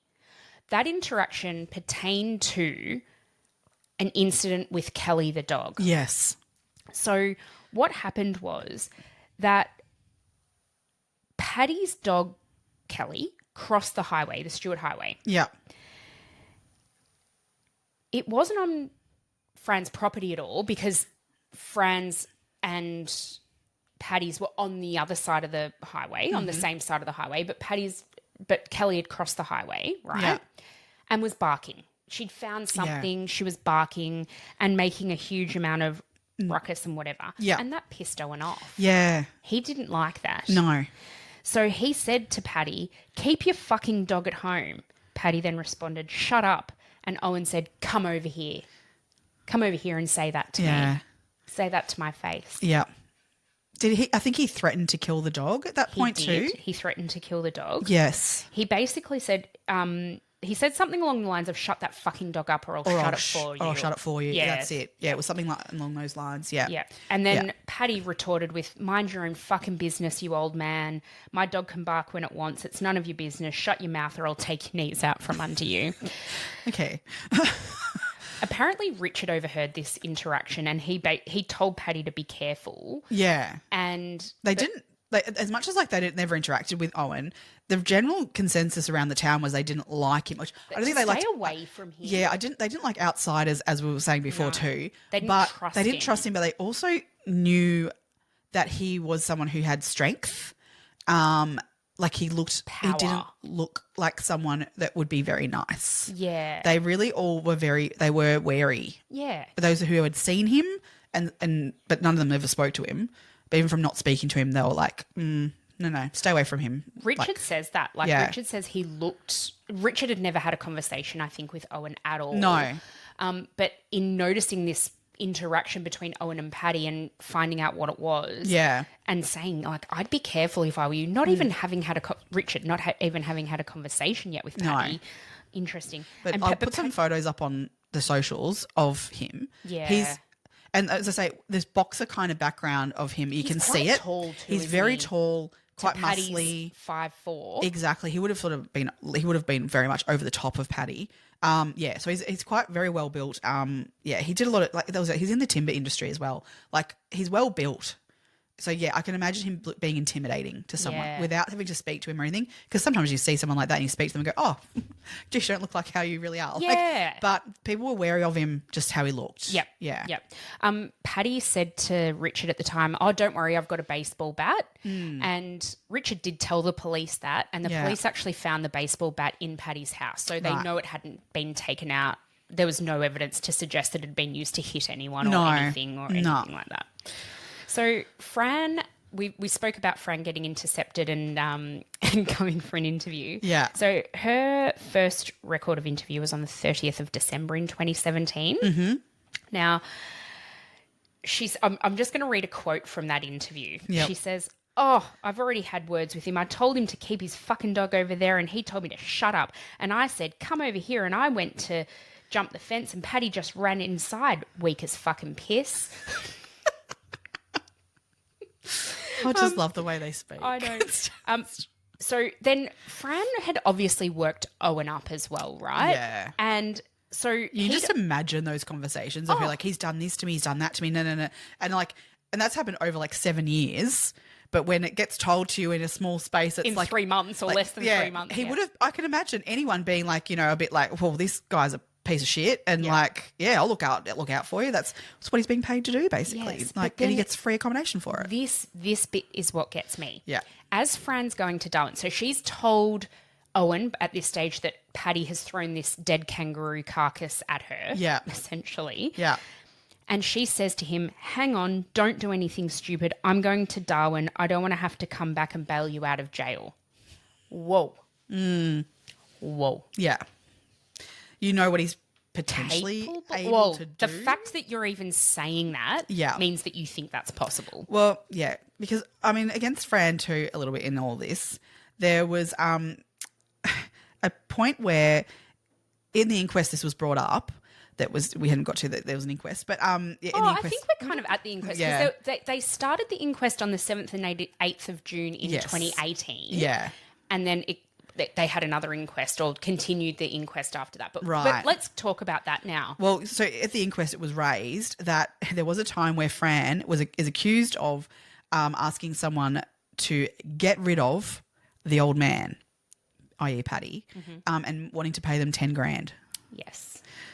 So she denied that at the inquest, but there is evidence of it. Yeah. So what that is? So the inquest brought about some characters that we hadn't heard of really at this point, right? So on the 11th of July in 2019, Wayne Ledwidge, I think is his surname, he made a statement to the police. He came forward to the police to make a statement. Yeah.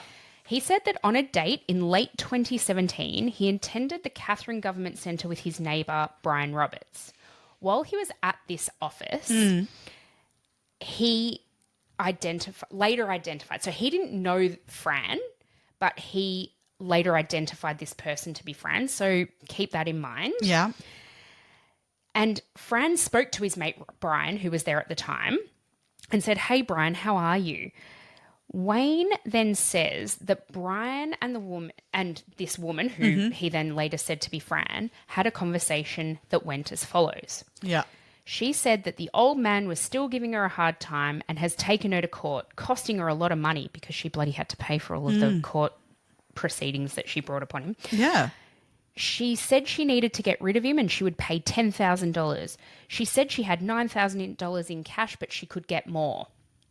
Now, around this time as well, Fran had given Bobby $30,000 in cash to keep in her freezer. When the police found out about this, Fran was like, yeah, that's just me super. It's me super.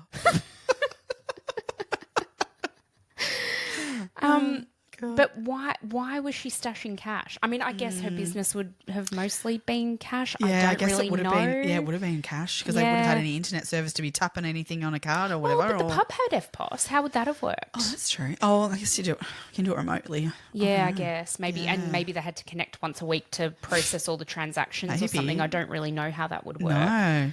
Anyway. Oh wow. So yeah, both Brian and this Wayne say that conversation took place. Yep. So there's a bit in it. There's a bit in it. The coroner at the inquest did conclude that he was likely killed. And in the context of ongoing feud he had with his nearest neighbours. Yeah. So, I mean, the coroner didn't name anybody in that inquest, but there was inference that that's potential cause of death, which no cause of death was named either. He couldn't, because you don't have a body. Yeah. We don't know, but we also know no named perpetrators. Yeah. So that from that it was really referred to the police again to do further investigation. That's right. But it's, oh my God. I know. It's so the inquest, so they then had 4 years basically before the inquest resumed. Yes. And there was more evidence tendered at the reinstated inquest. Yeah. And that was when this Brian and Wayne gave their evidence. But then in the same turn, Fran gave evidence to say that she never even knew Brian. Yeah. Interesting. Conveniently. Very convenient. Yeah. She also denied that she'd ever offered money to anyone to have Paddy killed. Okay. Okay. Do you want to have a quick chat now about the listening devices? Oh, let's get there. This is interesting. I find this really interesting. And again, if you watch the documentary, it's very Jinx style. Yeah. We'll ruin that for you now. But so you get to the end of it and there's some recordings that are played. Now, those recordings are played in that as like one chunk. That's actually not how they really were in reality. Not to take away from the impact of them. Oh, for sure. 100%. But I actually think this gives it even more credit in terms of what is said. I think because so too. These recordings were actually made over a period of time. Yeah, so from January 9th, 2018 through to June 5th of 2018. Yeah. So as much as you get this chunk of a recording at the end there that is, you kind of go, what the fuck? Like, they were taken out of context of being over a period of time. So this isn't just one day these recordings occurred and that this was said. So basically there's a recording of a male's voice, and these recordings were from listening devices that the police put in Owen's bungalow. Now, Owen at the inquest says that it's not him on the recordings. So the only way of like determining who this is the fact that it was his bungalow. What other males going in there when he hasn't spoken to anyone in town? He doesn't have a friend in town. He didn't have people over. Like, the only person he associated with was Fran. She's female, and this is a male voice, and she's got a very distinctive voice, very high pitched. Like and this voice is quite gruff, definitely, and low. Bit of singing ish, kind of. Well, chanting. I don't know what you'd call it. I know. So there's a few bits out of this that we can read from the transcript. It gets so it is. It's. I think it's pretty damning evidence, really. But I guess the fact that we don't have definitively it was him, but circumstantially, who else would it be? Oh my God, who else would it be? So it starts with January 9th in 2018, where you get this fucking idiots. Yeah, tell them what I've done. Hit with the fucking hammer. Yeah, tell them how I've hit you with fucking hammer. Hey, how you inaudible. Yeah. So goes on, and then another cut, in February again. Well, they didn't fucking find the hammer. Well, they can't get me for anything. Do you find as well he uses the word like killerate? I killerated him. Yep. I killerated him. Killerate and hammer. I say it's a killerator. Yeah. Yeah. Killerator. Yeah. Singing. He was sort of sing-songy with that because he had a bit of a guitar he was strumming away when he was doing it that time. I got a slobbery bunch of coconuts. They're rolling in the bay. Rolling in the bay. I killerated old Paddy with that fucking killerated him. I struck on the fucking head and killerated him. Struck him on the fucking head and killerated the bastard. Struck him on the head and killerated him. Struck him on the head and killerated him. Basherated him. Doof. Basherated him. Yes, he did. Basherated him. Oof, me cock. Me cock. Do you think he actually like accidentally bashed his cock then? Like, do you reckon Yeah, he maybe on the- bumped himself? Oh, my cock. You maybe. When I read that, I'm like, I think that's probably what happened there because it doesn't make sense to any. I mean, not that any of this gibberish made sense. Just really quickly, I also love the fact that there's one of the recordings on the 25th of February where he's like, "Fucking killer bastard, you killed fucking Paddy up the bum." Yeah. I'm like, what does that mean? Oh my God. Yeah. But he also does But then mention... he says, I donged him on the head, I punched him in the nose. Like, there's so many references to different ways that he potentially hurt or... But, definitely this Bok one where he talks about smacked him up the nostrils. Yeah. Ruby snickering, snicky snoo. I don't know who Ruby is. No. Because Ruby gets mentioned a couple of times. And look, as I say, these are recordings from, days over the course of, 6 months. Yeah. There would have been absolutely a whole lot of other things recorded. Like, I mean, he's one man in a room. Like, how much is he talking to himself? I guess you do talk to yourself when you're on your own. So there would have been recordings that we don't get because they're not related. But, for sure. Yeah. So you're only getting here the snippets of bits that are related to this case. Because anything else, they just get rid of. Yeah. But he does mention the dog as well. I know. And he's like, I kill dogs, I kill pups or something like that. Ruby, what did you do with my book? I kill you myself. I kill pup dog. I kill pup dogs. Ha ha ha ha. Bye, see ya, goodbye. Hooroo, bye. See ya, bye bye. Hooroo, bye. So to me, I don't know. I guess they're the ramblings, and we've talked about that before. Like, that. What do they mean? What do they mean when they're a bit rambling? Like you think about the scrawlings, for example, of Lucy Letby, right? That comes to mind. Yes, it gives me a similar vibe. Although Owen's are just verbalized, not written down on a post-it note. Yeah, but it's really hard, and I think the coroner really struggled with this. Yes. Can I read the coroner's finding? Oh, please do. Yes. So. So what he says is, in my opinion, Paddy was killed in the context of and likely due to the ongoing feud he had with his nearest neighbours, being Fran and Owen. He likely died on the evening of the 16th of September 2017. He had ridden home from the hotel, put the mostly eaten chicken in the microwave, put his wallet on the table and his hat in its usual place, put the dog food in the dog's bowl and got his own meal out of the freezer. He then went outside with his dog. There is no evidence as to where he went. However, it is likely that the new plants at Fran's place were of some attraction. I.e. something's gone on out there that attracted him. Which, something we didn't mention too, was that there were 2 phone calls made from the phone booth. Oh, yeah, that's a good point. Which was, that phone booth was out the front of Fran's place. Both those 2 phone calls were made by Owen. Owen, yep. So we know the timing of when Owen was outside the front of his house, directly where Paddy could see him. Yeah. So maybe there's been noise out there. Now, the other thing is that was noted by some of the residents. Not everyone agrees this, which is interesting. Yeah. But there was a gunshot heard by some of the residents on that evening. Yeah. So the thought being that potentially something's gone on out the front that's attracted Paddy to come out of his house with Callie, as Callie follows him everywhere. Because I find that interesting. There's a bowl of dog food, but the dog, enough of what the attraction was that Callie's like, I'm going with you. I'm going to move my food. I'm coming with you. Which you think for a dog, like... Yeah, what's been that much of a pull to come out? Mm-hmm. So then the gunshot, maybe he's shot the dog. Oh, this is my theory. Then he has hit Paddy with a hammer and killed him as well. So I think that is my theory as well. Yeah. So I think, Owen's been outside. What was he making the phone call for? That he had...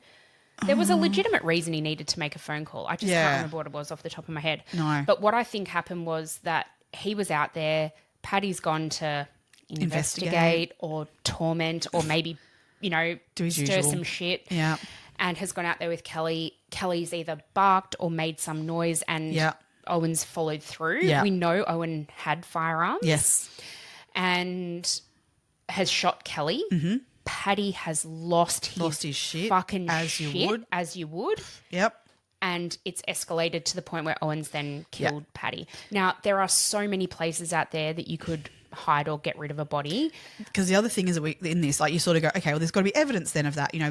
There was solid searches. There was no blood found but there was a huge dump of rain that night. Yeah. That would have washed away into that dry Blood dirt, red dirt, blood or anything like that was there. When if you think a dog shot once, one bullet. And depending on where you did it. Exactly. Like if it was in the head. Then where that dog was shot, you don't know. There may not have been a hell of a lot of blood. Even if he's hit him on the head with a hammer. Again, maybe not a hell of a lot of blood from that. Or did he kill him in situ? Did he kill him there? Or did he take him away and kill him elsewhere? We don't know. We don't know that. So I can sort of come at this. So they did take his car at one point, early in this, they did take his car and investigate that, and there was nothing found in there. Yep. Nothing found in the bungalow as evidence. So I do believe this happened all externally. And there's a theory also that maybe Paddy was fed to the crocodile. Yeah. Which I don't know if I'm going back to our Carol Baskin case. That seems to be something that maybe couldn't happen. That crocodiles wouldn't eat it. I don't know. Or they the bones. They'd eat the tissue, but not the bones. Was yeah, it? I think there'd still be stuff left over from that. Yeah, there'd be evidence. And those sorts of things were checked. Those areas were searched. Do you reckon it's funny, though, that the residents, I think it was Barry actually, was like, well, the crocodile was looking pretty fat. Yeah. They like to stir shit. This is the thing, and point fingers. Yeah. Yeah. But I think that there's a possibility of him being able to get rid of that body of the dog and Paddy. Oh, I think there would be any number of places that he could have gotten rid of that body. Yeah. And the other one that I do come back to with all of that is that Karen of Mark and Karen, the mechanics, she says that she saw at the dump some puppies that had been killed. Now, Richard did have 5 puppies from some dogs that he had. Now, he is adamant that those puppies went to homes and he didn't kill those puppies. But Karen swears, and no one else saw it, but she swears she saw puppies dead in the dump. But I just wonder, was it Callie that she saw? But she said she saw multiple puppies. But I don't know. I mean, if you're looking at... And I guess it's down in a dump. Like in a dump like that. Could you be assuming it's something that it's not? Not. I mean... Well, she found it really suspicious that Richard one day had these puppies and the next day didn't. And he said, yeah, because I gave them to their owners. Yeah. I got rid of them, but in a way that was humane. Yeah. I don't know. I could believe either. Yeah, same actually. Yeah. Oh. Yeah. My God. Oh, there's so many bits to this. Oh, so many. But the audio recordings steal it for me. Yeah, agreed. Same. And he will not speak. Owen has he enacted his right to silence. He really did not answer questions at the inquest. No. Well, he was told he didn't have to. Yep. And that anything he did say could potentially incriminate him, so he opted not to say anything. I think that was probably a good move. Yeah. Although I feel that's a massive injustice to Paddy and whatever happened to him. So, but yeah, nobody's, to this day, we're in 2025 now, into 2025, and nobody has been found guilty of anything that happened to Paddy, of his disappearance or presumed murder. Yeah, well, the DPP have come out and said that, no charges will be laid because the evidence was insufficient to support any criminal charges. Okay. So the police investigation does remain open, and there is a $250,000 reward being offered for any information. But, I mean, I think it's pretty tricky. Like, Imagine what 250 grand would buy you in Larrimah. Oh, I mean, God, the whole town. Yeah, easy. And some. Yeah. Maybe Mataranka as well. Yeah. Well, I mean, Paddy's home currently is up for auction. Yep. So it's empty. Like, it didn't sell yet. It's been there like that for 7 years. Yeah. So it's pretty dilapidated now, even more so than it was back then. Yeah, I think a lot of, there's been, off the back of Paddy's disappearance, there's been a fair bit of movement in Larrimah. Oh yeah. So I think after all this happened, Barry Sharp ended up leaving the pub. Well, he ended up getting very sick. He's got cancer now too. Oh no, sorry, he's died. Sorry, he passed away. He passed away from cancer. Yeah. I believe like a young Czech couple took over for a little while, and the first baby in like 50 something like that years was born in Larrimah. Yeah. But the Czech couple are no longer there. I believe it's owned now by another couple. Right. Okay. Actually, it might be like a German man or something. I did look this up. I've just had a mental blank. I'm sorry, but it's the Czech couple have moved on, and it's now owned by somebody else. You couldn't raise a kid there 'cause there's no school. I mean, at a certain age, the kid could be there like that. Well, but you could do remote schooling. Yeah. That's what all our But I mean, there's no other kid. No, there's no other kid for them to interact with. Play with. Yeah. Very that'd isolating. Be really tough. Yeah. That Fran's daughter lives in Melbourne. Yes. And Fran herself was diagnosed with cancer, and so she moved down to live with her daughter down in Melbourne. But her and Billy are back together. Back on. But he's still living in he's in Larrimah. He's moved back into their house. Yes, she's allowed to move back in there. Yeah. Seriously, I just can't keep up. I love it. But yeah, Fran. Do we think that Fran? I mean, how much? Do you think it's interesting? Her daughter. Yeah. in the documentary talks about how obsessed her mum still is to this day with Paddy. And the feud with Paddy. She talks about it every single day. She is obsessed. She needs some counselling. 100%. Get the woman some counselling. She cannot let it go. No, because my gut instinct on it is that her direct involvement in this, I do not think that she said to Owen, kill him. Agreed.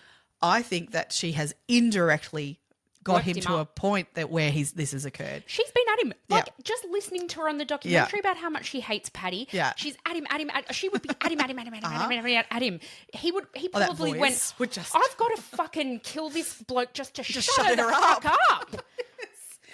Oh, my God. Yeah. I think that indirectly, and I do think there's guilt there, and that's why she can't let it go. Yeah, okay. Like, and I think that she fears her indirect knowledge and participation will come and bite her in the ass. Yeah. So she's got to keep talking about it to make sure that everyone knows that she didn't do it. Do it. Like, yeah. That's my gut instinct on her. There's a couple of times in the documentary, though, that I'm like, oh, you know so much more than you're letting on. Yeah, Like, she but I has think like that a little smirk at some points. She knows she's said things that's planted seeds there, but like, and has built it to this point where this has happened. I think there's underlying guilt. Yeah. But and how much involvement then you put on her of like what she did to actually make this be the ending of it. Like, yeah. Yep. Yeah. But I love that, like, Cookie also, he's decided to leave the town, but he's got to wait for his property to sell so then he can move to Tassie with his wife. Yeah. But, I mean, that's been on the market for the same 7 years, I think. Yeah. Good luck to them. Yeah, like, so these days, I mean, to live out there like that, it's so remote.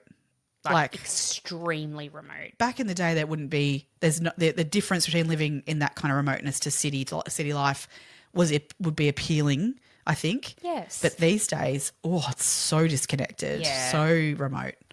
Yep. Oh man. Agreed. But $30 for $30,000 for a property sounds nice. good too. Yep, that's true. That's very, very true. Yeah. Just to end today, can I ask for a commitment from you? Oh God. And me to never have a feud about pies. Oh, let's not. Let's not. Let's never. I think we can probably really commit to that. Okay, cool. Yeah. Great. I'm happy with that. You know what? Let's end on that positive note then. Pies are great, but I kind of don't have any, like commitment Skin to in them. the game. Hard agree. Whether you like a 4 and 20 or you don't, I really don't care. Yeah. Good to know.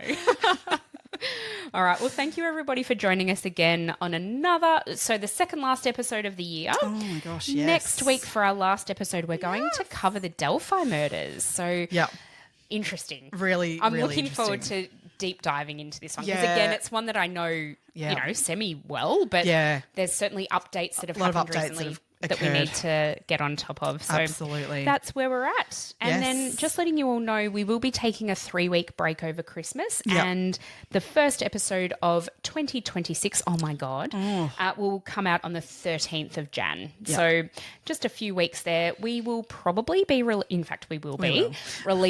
a Patreon-only episode over that time. So if you want to join us... we'll have a bit of champagne with that one, hey? Oh, at least. Just a few. Just a few.